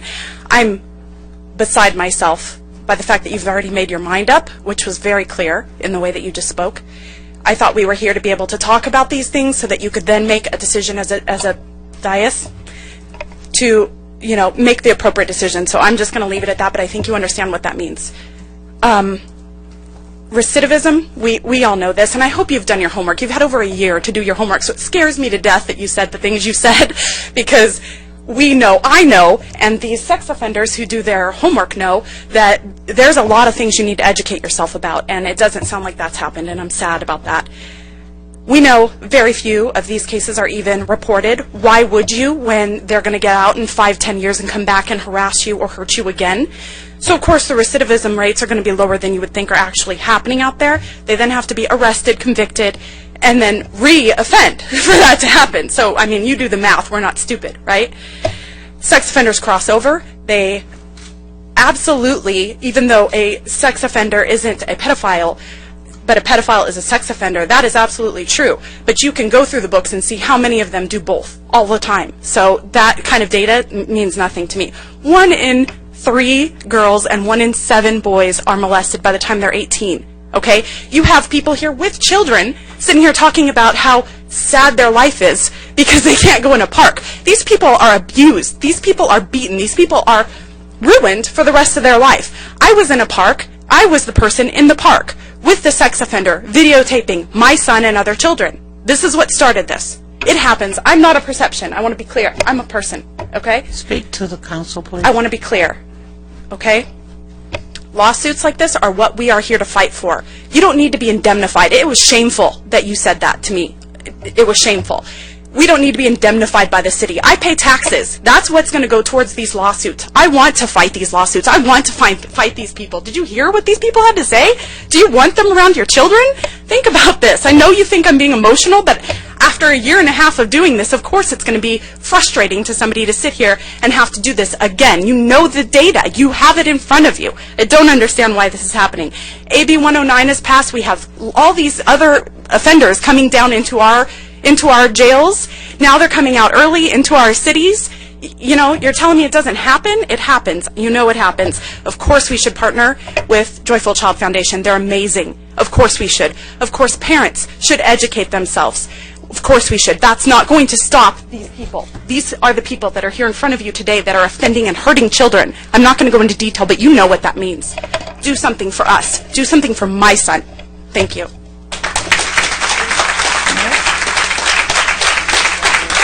Elise Lindsay. Good evening, Mayor and Council. I have some paperwork here that I'm not sure if you received, but it's from the California Department of Corrections. from October 2012. So this is the most current information. The recidivism rate is 1.9%. That's 1.9%. Very, very low. I am a daughter of a registered sex offender, and I'm an Orange County resident as well. And where I see a problem with this ordinance and many others is we're reverting back to the 1940s, where we segregated African Americans against white people. This goes back to civil rights for every single person. Hold on. Stop the clock. In the city of Lake Forest, we just don't do that. I don't know where you come from, where you can do it at that city hall. But at this city hall, we give everybody the respect, whether you like what they're saying or not. So you hold your gestures and you wait until it's your turn. You do not disrespect anyone, even if they're dead wrong by your opinion or if they're completely right by your opinion. You do not do that. Start the clock again, please. Thank you. So, and this is just what I see, is that Mr. Rakakis is now segregating sex offenders from other people. Where do we stop? We go from parks. Where is he going to continue? You yourself said that Lake Forest is one of the top, I don't know, cities of the safest cities in Orange County. Was there an ordinance put in place for the parks? Has there been? No. But you guys maintained the safest, one of the safest cities in Orange County without that. And to me, this is just, it takes away every single right, not of just the sex offenders, but their family. Me, myself, I'm an Orange County citizen. I pay my taxes. I'm a good citizen. I follow the law to a T. And I'm being punished. I'm being punished because I can't go to a park. I can't go to the harbor. I can't go here. I can't go there with my father for his birthday. My birthday. My children's birthday. Really? This was an offense that he was charged for 30 years ago, and yet he's still on the Megan's Law website, so therefore he's now not allowed to go to a park? I really would like you guys to take this into consideration and not go there. We don't need to revert back to, 80 years ago where people were segregated, and,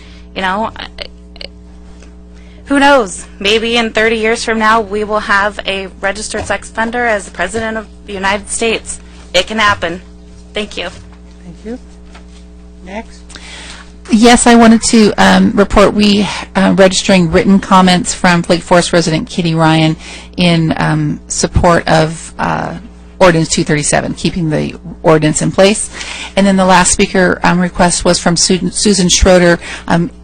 I wanted to find out, no, she does not want to speak at this time. So there's been no further requests. Thank you. As I usually do, is there anyone that did not get an opportunity to fill out a slip? Okay. That desire to speak? Okay. You can turn the slip in later, or if you have it now, you can hand it to her now. You get 3 minutes at the mic. When you are regular, so you know the routine. Yes, when the yellow light come on, please wrap up. We went over time, but I've tried to be a little generous with the time today because I know this is a very emotional subject. It is indeed, and I have some personal experience in that area. Your name in the city? My name is Vincent Burke. I'm a resident of Lake Forest. I'm not here to provide any sort of relief to registered sex offenders, but last time I spoke on this issue, I pointed out that there were several flaws to this ordinance, primarily enforceability. I'm going to point out another flaw, and it's a flaw you can drive a Mack truck through. This applies to registered sex offenders. We have a society filled with people who are not registered. This ordinance does not tell somebody who has never been convicted and yet has engaged in this activity that he can't go into the park. So it only affects a small fraction of the people. It gives a false sense of security to all those mothers who were up here last time around who spoke so passionately that this ordinance should be adopted. And the council adopted it very rapidly, and I believe there was some protest from the council on it at that time because it was adopted so rapidly without real deep consideration. But Mr. Rakakis spoke of a safety zone against offenders. Well, registered offenders, not all offenders. How do you protect the kids?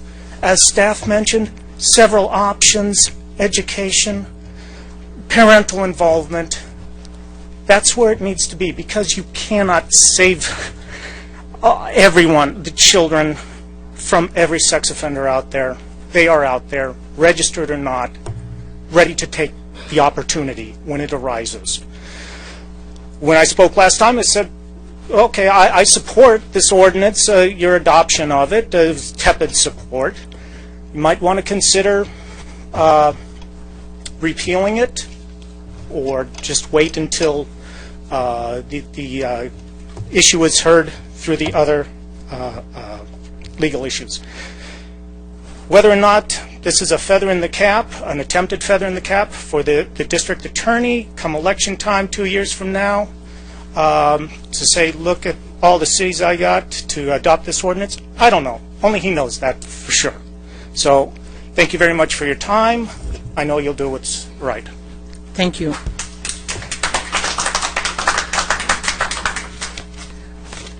City Attorney, I'd just like to call on you for one bit of clarity.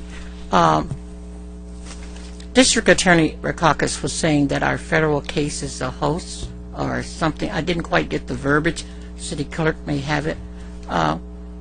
Is it not that we have until the 1st to make a decision?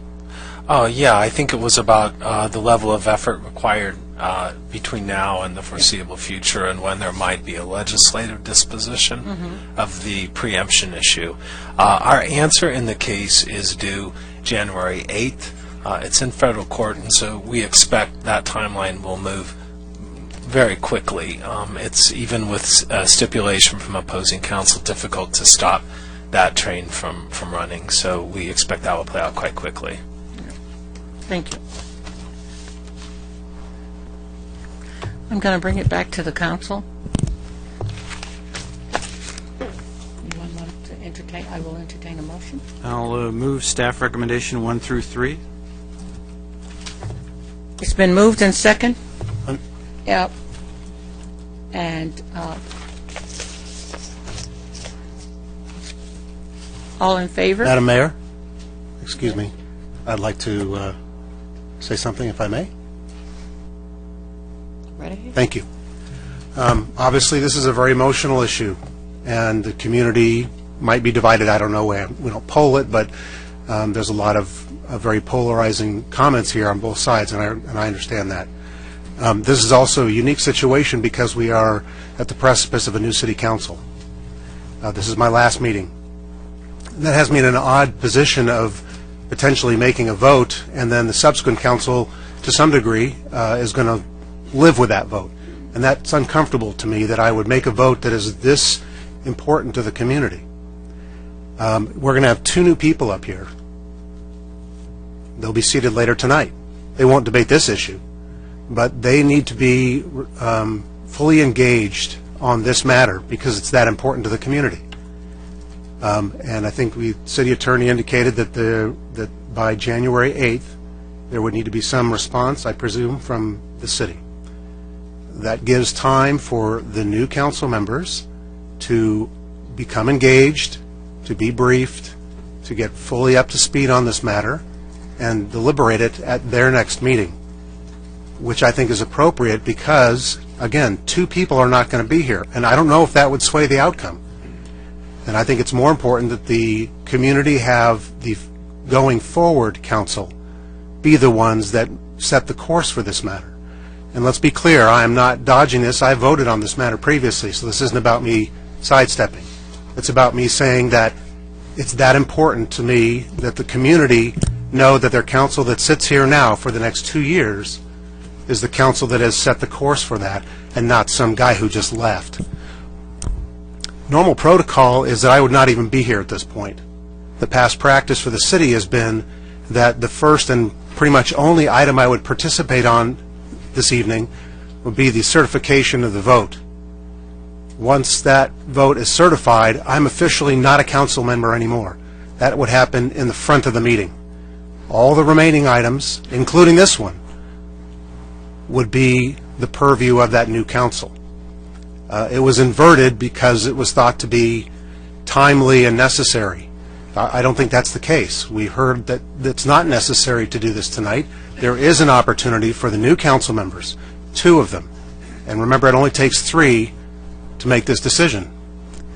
2 new council members are going to be here. I think it's important they become briefed, get involved, and set the course for what they think is right, because they're the ones who are going to have to answer to the community. Whatever they do, it's theirs. And so to that end, I'm making a substitute motion that this item be continued to the next city council meeting for the new city council to deliberate and make a vote. Motion fell for lack of votes. Before we take the vote, I would like to say one thing. This is not the final. This is a city ordinance being turned over. That means that it has to come back again. So the 2 new people will be able to weigh in and deliberate on this at our next meeting on, what's the date? 18th. The 18th of this month.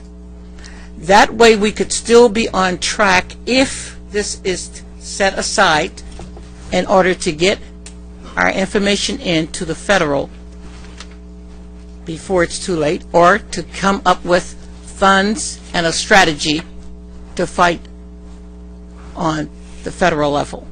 So it is not true that they're being denied the opportunity, because whenever it's a litigation, you have to discuss it in closed session by the stature of the law. And until they are legal, we would have had to stop the meeting, go in and try to give them something that has been going on for a whole year and cram it in their heads and then come out. Where this way they have time to work with staff and attorney, and it will be coming back on the second round for the second reading, which they will both be able to get all the briefing and history and backup that they need. And there is also will be 2 more weeks for them to do their homework as we have done ours, so that they will be able to weigh in. Now I will call for the vote. Hold on. I got 2 hands up. May I make a quick comment? I don't know which one of you were first. Okay, you go first. My comment would be in response to Mr. Tedimer. I don't know about him. He may have his the moving van out front ready for him to move out of town, but I'm not going anywhere, and I will be here on the 18th, just as I've been here for the last 19 years. And I think, and my votes have been my votes based upon me. I look at you, you look at me, and I make my vote. I think it is very disingenuous to say we need to shuffle this off to new people. Those new people were elected by majority of the people in this city, and they will do an excellent job. I trust them because I trust our people, and I look forward to the decision that they will make. But I also have a problem with somebody who's going to question how legal it is for them to make a decision when we all knew exactly what was going on. Mr. Tedimer was in all the closed sessions when it was being discussed, and I believe that we're doing things in a correct manner, particularly with the timeline that we are kind of stuck with. So I feel comfortable making my choices, and I look forward to the 18th and hearing what the new council members will say at that time. Thank you. I'm looking for the data. I thought I read that how many actual offenders have been picked up in this ordinance county-wide, and how many have been successfully prosecuted?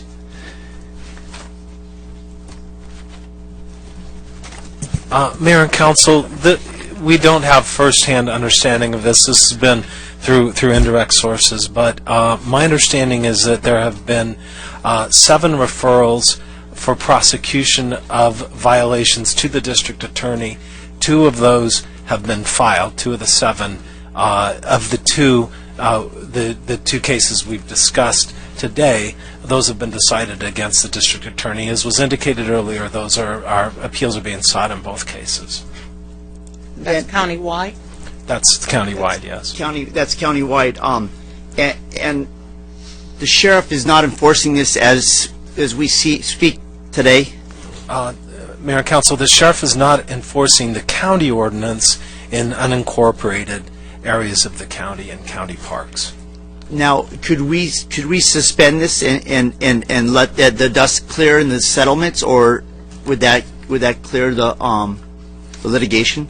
No, that would not clear the litigation because it's about lots more than state preemption. Thank you. I'll call for the vote. All in favor? Aye. 1, 2, 3. Motion carries. Roll call? No. Did we have, is this I had a substitute I had motion or 4 the yeses. regular motion? 4 yeses. Yes. The motion carried. The vote, it was 4. 1, 2, 3. You didn't say anything. What do you want to say? Your normal protocol says those in favor, those opposed, and those abstain. I abstain. Okay. You abstain. Thank you. So we have 4 yeses and 1 abstention. Thank you. We're going to take a break.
Okay. That's why they weren't hearing me, huh? City Clerk? Agenda item number 12, request for appointment, League of California Cities, Association of California Cities, Orange County, and/or the Orange County City Selection Committee, submitted by City Clerk. Anyone? Anybody running for anything or applying for anything? Okay, seeing none. Next. Agenda item 13, resolution certifying the November 6, 2012 election, submitted by City Clerk. I need a motion. I'll entertain a motion. I'd make a motion, and proudly, that we accept and vote on item number 13. Second. It's been moved and second. Is there anyone that opposes it? Everyone is in agreement? The numbers are the numbers. We are officially ratifying this, saying that this is a election that we have 2 new people. And all in favor says aye. Aye. And we're going to take a moment recess so that we can have the installation. I heard that. I'd like for y'all not to talk out, but I will stop and tell you why. We're going to take a moment recess so the people that have just given up their city council, they'll have time to take and get out of the seat so I can give them to the new people. City clerk's got to have time to change the names. So if you just follow with me, trust me, I've got to do what I got to do. Don't try to take that, Marcia. Leave it there. We'll get it. Here. We'll just set this around.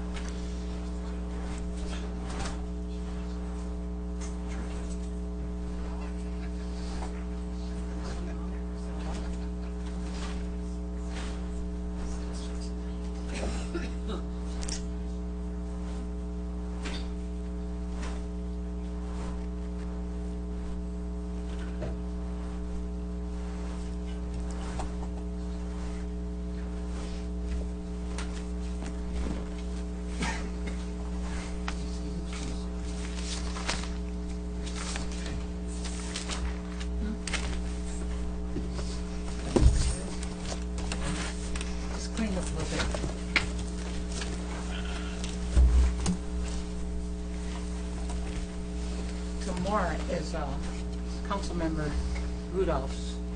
Not tomorrow. The 7th is Councilmember Rudolph's birthday, so she had some sparkly stuff in her present that was up here, so I'm just kind of cleaning it up for you.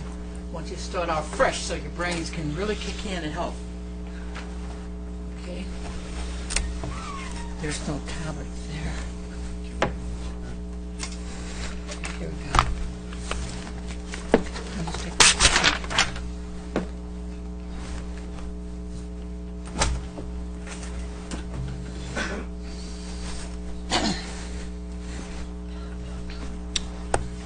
Okay.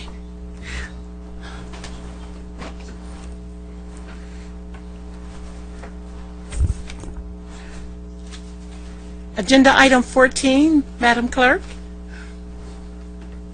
Madam Mayor and members of the City Council, it's my pleasure for agenda item 14, which is the installation and oath of office ceremony. You have just certified the results of the election, so the next step would be to administer the oath. And I'll call the 2 newly elected council members up individually, and we'll start with Council Member Adam Nick.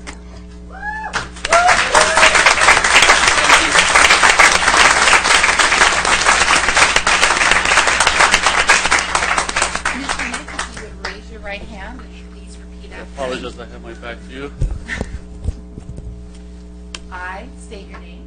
I, Adam Nick, Do solemnly swear do solemnly swear that I will support and defend the Constitution of the United States that I will support and defend the Constitution of the United States and the Constitution of the State of California and the Constitution of the State of California against all enemies, foreign and domestic, against all enemies, foreign and domestic, that I will bear true faith and allegiance that I will bear true faith and allegiance to the Constitution of the United States to the Constitution of the United States and the Constitution of the State of California, and the Constitution of the State of California, that I take this obligation freely that I take this obligation freely without any mental reservation without any mental reservation or purpose of evasion, and that I will well and faithfully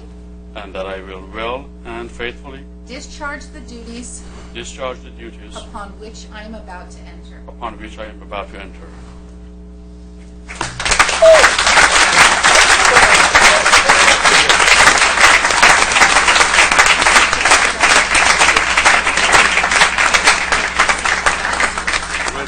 Thank you. Thank you, everyone. Thank you.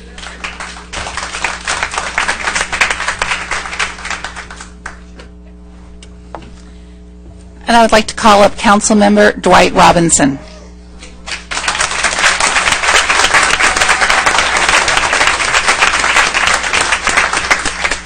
Raise your right hand and please repeat after me. I state your name. I, Dwight Robinson, Do solemnly swear do solemnly swear that I will support and defend the Constitution of the United States that I will support and defend the Constitution and the Constitution of the State of California and the Constitution of the State of California against all enemies, foreign and domestic, against all enemies, foreign and domestic, that I will bear true faith and allegiance that I will bear true faith and allegiance to the Constitution of the United to States the Constitution of the United States and the Constitution of the State of California, and the Constitution of the State of California, that I take this obligation freely that I take this obligation freely without any mental reservation without any mental reservation or purpose of evasion, or purpose of evasion, and that I will well and faithfully discharge and that I will well and faithfully discharge the duties upon which I am about to enter. the duties upon which I'm about to enter.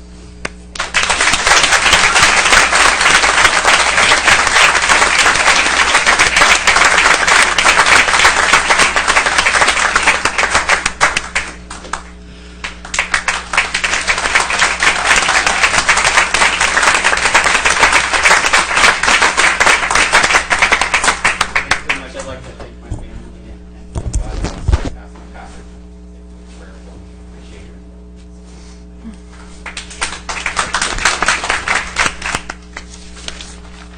Heavenly Father, I thank you, God, for how you blessed my this opportunity to serve this community. Lord, to join the City Council in serving the people of Lake Forest. I pray that you would endow wisdom. God, I pray that you would grace him with strength to execute his responsibilities for your glory and honor. I pray that you bless his family, Lord, as they help to shoulder the burdens, Lord, that he carries. I ask, God, that you would give him every gift that he needs for this calling to serve. I pray that you would do that in abundance. In Jesus'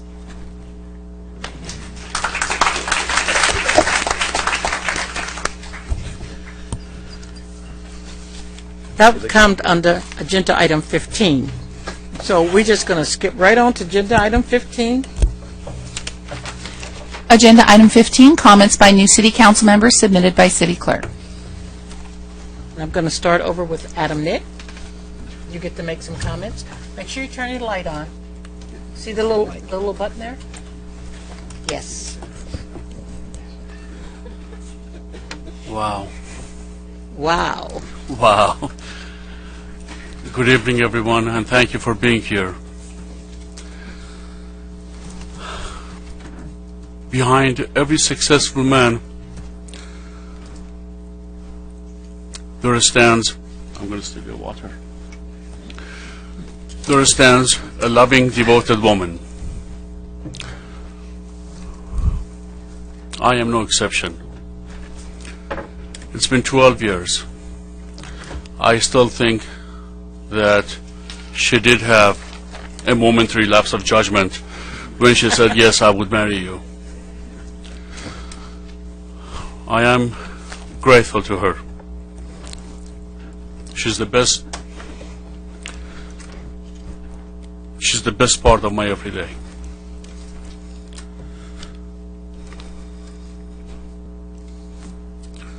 I also want to thank my mother for her vision, her strength, her courage, and her trust in me and my ability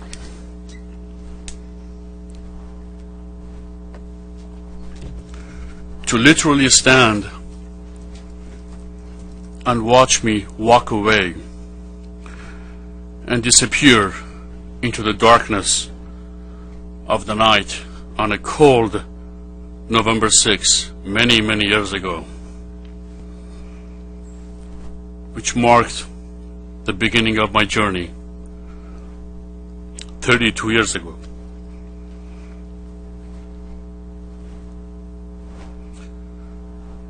"32 years later, to the evening, I received the highest honor anyone can receive, public office, in a decisive win. Thank you. What a journey it's been. What a ride it's been. 32 years. It began November 6, 1980. I also want to thank my sister, who has been my sounding board for as far back in time as I remember. I want to thank my good friend, Frances Akavi, for the care and devotion she has extended me, and for brilliantly devising and managing the grassroots outreach of my campaign. Great job. I need to thank my campaign manager, Jeff Corliss, and Jeff's right hand, Kelsey Ivan, for the great campaign they ran and for the astonishing results. I thank my volunteers, my many volunteers, most of whom I had not met before. And I thank all those who have been instrumental in my success, in my win. But time is limited. I will not name them individually. Some of them they're here, some of them they're not. They each know that I am thankful to them and that I am indebted to them for as long as I live, to the end of time, to the end of my time. Most of all, however, I thank you, the people of Lake Forest. Not only for what you did for me on November 6th, for that too, but not only for that. I thank you for having been my family for many years, 30 years to be exact. You see, I came here when I was a young boy. I'm 47 years of age. I was about 16 back then. You took me in. You treated me as equal. You gave me opportunities to work by your side, earn a living, and go to school, get an education. This enabled me to have a life, to live the American dream. In turn, enabled me to bring my loved ones over, one by one. If my mother, who's in the audience, can practice her Christian faith today without persecution, if she can do that and live only minutes away from her children, it is in a great part because of what she did for me. If my sister is a doctor today, caring for her patients, again in a great part, it's because of you, what you did for me. If my brother has a pilot license today, again in a great part, it's because of you. You see, I'm not the only one who's grateful to you. Each member of my family is indebted to you for as long as we live. I often say,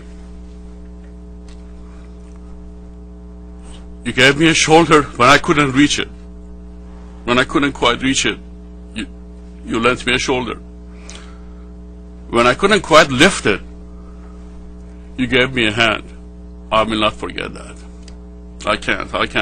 I am always grateful to you for as long as I live. I promise you, I always have. I promise you I will continue to always have your best interest in mind. I promise you that you will have someone decent, someone competent, devoted, and very accessible to you. That will not change. I will treat you just like I have, like my own flesh and blood. And if there is any doubt how I have treated my flesh and blood, they're here. Ask them. And one last thing. Although I can never do enough to repay you for what you have done for me and for my family, after consulting with my wife last night, I have decided to not submit for expense reimbursements, and I am going to waive any salary or benefits. I figured that would be one very, very small step in my pursuit of the very best for you. Thank you for allowing me to live and enjoy life. Thank you for affording that opportunity to my loved ones. God bless all of you. Thank you.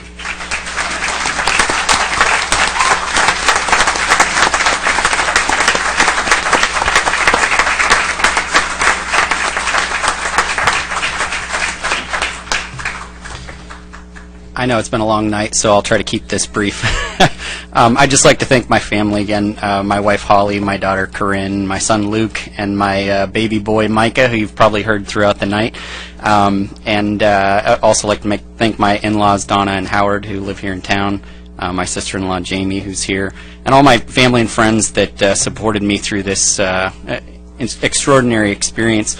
I really look forward to serving the citizens of Lake Forest and making sure that Lake Forest remains a great place to live, work, and raise a family. Thanks for your time. Appreciate it. And that's it.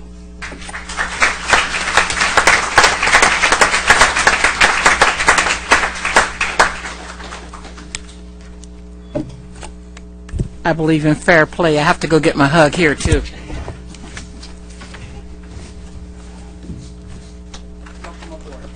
I already got mine, but I don't... This was going to be a problem. I already got mine, but I'm going to get a second one.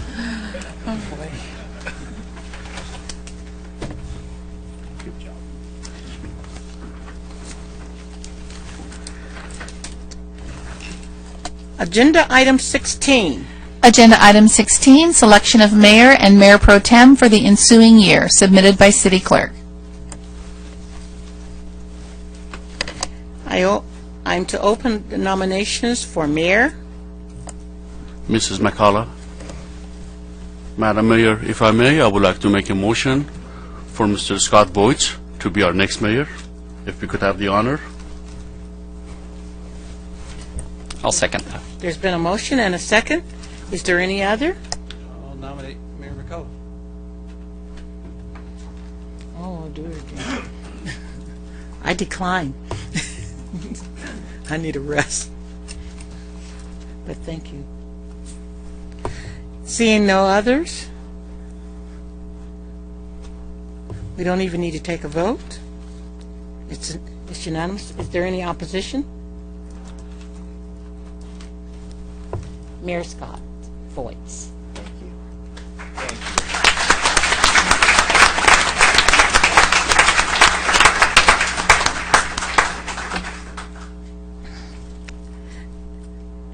And now I'll open the nominations for Mayor Pro Tem. Madam Mayor, I would like to make a motion for Madam Mayor to be our next Mayor Pro Tem, if you could give us the honor.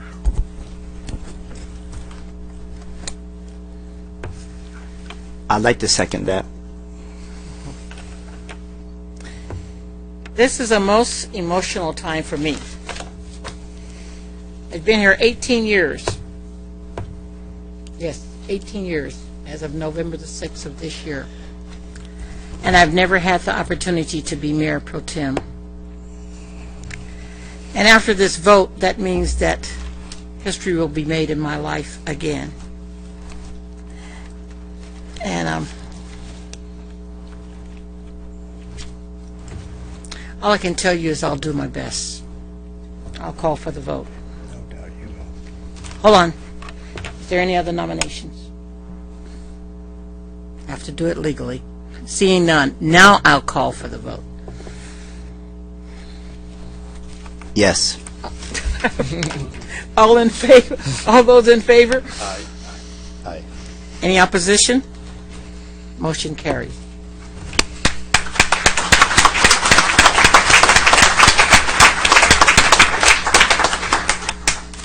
It's not many times in my life that I'm speechless. This is one of those times. And I know this was my second time as mayor, and the first time was like a whirlwind, but this was a lot of things. For the first time, I did not feel like a mayor, but this time I knew I was a mayor, and I tried to serve you to the best of my ability. But Mayor Pro Tem, never having that opportunity is something really special. 18 years. Seems like we're going to have to do some refining of how we appoint people for mayor and mayor pro tem. And I hope the new people do their homework and learn how it's done. Agenda items, we didn't have a little note there, but city manager's report. I have nothing further this evening, Madam Mayor. Thank you. You're so kind. And Councilmember Herzog. And Councilmember Nick. I would like to, if I may, if this is the right time, I would like... If not, I'll tell you. Yes, ma'am. I would like to add an item. I would like to place an item on our next agenda for December 18th. Would this be the right time? Yes. You just have to get consent. Okay. Do I talk about it? No, you just give us what, we don't go into details Yes, about ma'am. the item. You just say what the item is. Yes. And you ask for consent. Yes. I would like to propose that from this point forward, as opposed to a requirement for there to be a consensus, a majority, right now it takes 3 votes in order for something to be placed on the agenda. I would like to change that requirement and make it to 2. In other words, I would like it to take only 2 council people to be able to place something on the agenda, and I believe this is not the right time, but on December 18th I will articulate my reasoning. Or I can do that now. This time you just ask for consent. So you need 3 people to nod their head or say it where I can recognize it. Yes, madam. You? 1, 2. As consensus. Thank you. Okay. Councilmember Robertson? I too would like to ask council consent to place a couple of items on the agenda for the December 18th meeting. Basically, it's just I'd like to get staff report on a couple of items. Number 1, progress with the sports park. So I'd like to get an update on just where we're at with respect to the sports park, and I'll start with that one. We can just take a vote or ask for consent. We don't need to take a vote on that. Okay. Because we already have that report in our weekly update. So if you stated, can't we just give him a copy of it now that he's on council? Or do we need to do that? Yeah, the Mayor and Council, any written report produced today would certainly be made available to Mr. Robinson. If that needs to be vetted publicly in an agenda, then the council would need to, by consensus, add that to But public. do we need a consensus to do that? You can apply that, give that information Oh, no. to... He'll be getting those either way, the written Yeah, you're gonna- existing you're gonna- reports. you're gonna Yeah. get that. Sorry. That's what I'm saying. That's a waste of consent, because you're going to get that. You're going to get enough where you're going to say, do we have to get this many? When they bring you 2 boxes instead of 1 and have a big binder on top, you'll say, please don't give me any more information. But that, all you have to do is ask to receive that, because we already have that information. Completely understand, Madam Mayor. The reason for the question is that we have a public update. I'd like the public to be updated just with respect to where we are with the progress of the sports park. Okay. So I'd like a public update so with that progress.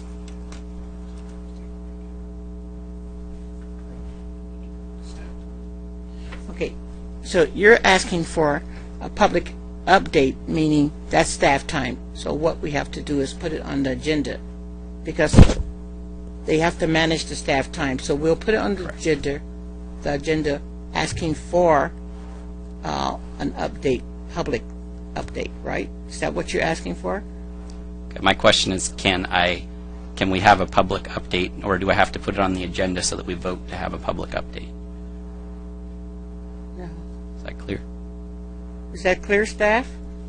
Because what we're doing now is giving staff direction. Madam Members of the clear, Council, if Bob? I'm following the conversation, what I believe Councilmember Robinson is requesting is that the Council give consensus for this item actually to be on the agenda, so that there could be a public conversation about the status of it. It's a conversation. Right, and consequently, what I would advise Council, and clearly, while we have had the opportunity to meet with our council members elect now on the council, there's certainly a lot of information to obviously understand. Part of it is sort of the timing of our agenda items. That item would need to be on the agenda, and the report would need to be in tomorrow. It'd be very difficult for the staff to write it this evening. However, if it is simply having that on and the staff could provide a oral update, we could probably do that. But if you're expecting something in writing, it would be very difficult. Ordinarily, if it takes additional staff time, it ordinarily by council would be placed not on the next agenda but the one immediately after that. So it kind of depends, Councilmember Robinson, what your expectation is about what we might be able to do at the meeting of the 18th.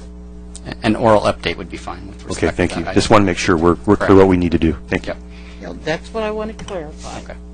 So he's just asking for oral update. He doesn't need a consensus for that.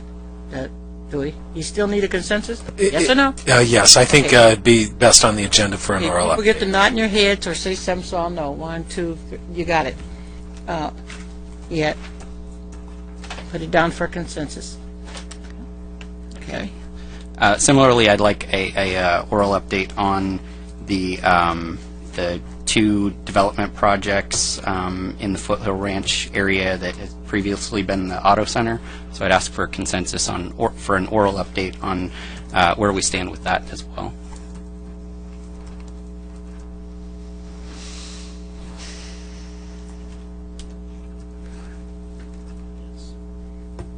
Has consensus. Great. And finally, like I said, I don't want to waste everyone's time tonight. I know it's been a long evening, but I also would like consent to put on the, I believe it'll be the January 15th. Can't pick a date. Okay. I can't be specific on when I would like. Because it depends on what staff has coming in, and if there's something that's time sensitive, it's got to take priority. Okay. Understood. I would like to have, Throw it out there. I'd like to have on the agenda the discussion of a dog park. And if at all possible, at that January 15th meeting.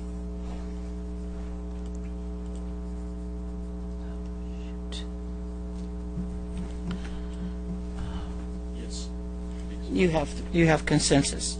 Okay. Thank you very much. That's all.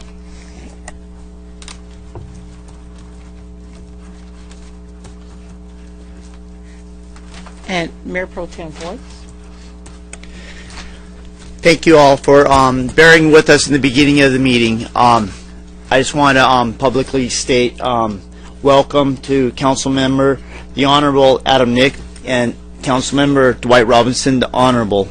Thank you so much for running.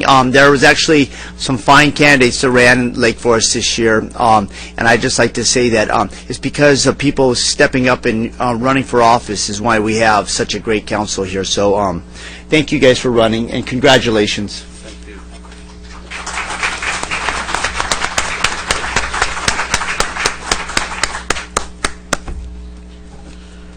First of all, I'd like to do my AB 1234.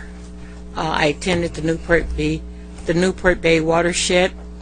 We had another Eagle Scout, and that was good. And special needs OTCA, they're going to go up on their rates. And ribbon cutting at Mountain Mike's. They have good pizza. And they had an opening earlier, but they hadn't had their ribbon cutting, and they've now joined the Chamber of Commerce also. Mental health, we have a lot of things going on in mental health, and I'm going to be bringing you some reports back because we hope to get into some SROs, single occupancy residents, and also the homeless issue has gotten more severe, so mental health is now stepping up and getting more involved. We had scouts in today. This time it was Girl Scouts, and I got a chance to speak with them and show them around. I would like to get a consensus on something. The thing that I would like a consensus on is I'm in total agreement with looking into having only 2 nods or to get a consensus to get on a council, but I am concerned about how many things can get flooded and impact where we can be going into 1 or 2 o'clock in the morning again like we used to. I do want to keep it in place that at 10:30 we stop, before 10:30 we stop and look at it. So I would like it where there's no rush to rush through everything, and I know as a new council we come aboard and we've got campaign promises we made, and we got things that we've observed and seen we want correct. But I like it where we look into how many things we can put on the consensus at one time, because otherwise we can jam the agenda so until we will not be able to get through the urgency things. So if we can look at limiting it to 1 or 2 per person, because if each one of us give 1, that's 5. We run with a lean, clean staff, and our staff do a lot for a limited amount of people that we have here, and I'm always conscious of the staff. I don't want people just doing it and not doing the top quality that they're used to doing. So I would like to bring back as a consensus that we limit how many things per meeting that we can do. Like if each one of us give 1, that's 5. And the next meeting, each person could give 1 again, or either 2 max is what I'm seeing, because that would be 10 besides the regular items that come in of doing business that we have to do. So I don't want us to get overloaded. Could I get a consensus on that? I think we folded it into the other item. Which other item? Well, we got the whole discussion on the item 2, so put it all together. Okay, I'll lump it up there with everyone else's, and we'll discuss it then, because that's a great concern of mine. I think because our city runs so well, sometimes people don't realize what a lean staff that we have, and how many hats they wear, and what a good job they do. And we're always time conscious, and our city has agreed to limit how much that we can give our staff, depending on staff time, each person, because if each one of us got as much time as we wanted, they wouldn't do much of anything else because we'd have them doing it. But that's something I'm very, very sensitive to, because I want them to be able to still do the same job they've always done. Once again, I want to welcome the people that just came to join in the decisions, and the ones that are leaving. I think Mark left. The ones that have done the job, I want you to remember that there's still things for you to do in the city, so don't disappear. I know former mayor, do you realize that you can always use the highest title you ever had as long as you put former in front of it? So former Rudolph, Mayor Rudolph, and former Tattermer, Mayor Tattermer. I want to thank them once again for their service, and I want to welcome the 2 new ones, and I'm looking forward to working with you. And I will call the meeting to adjourn. Anyone that wants to stay, stay. All of you want to leave, I will take that as a yes.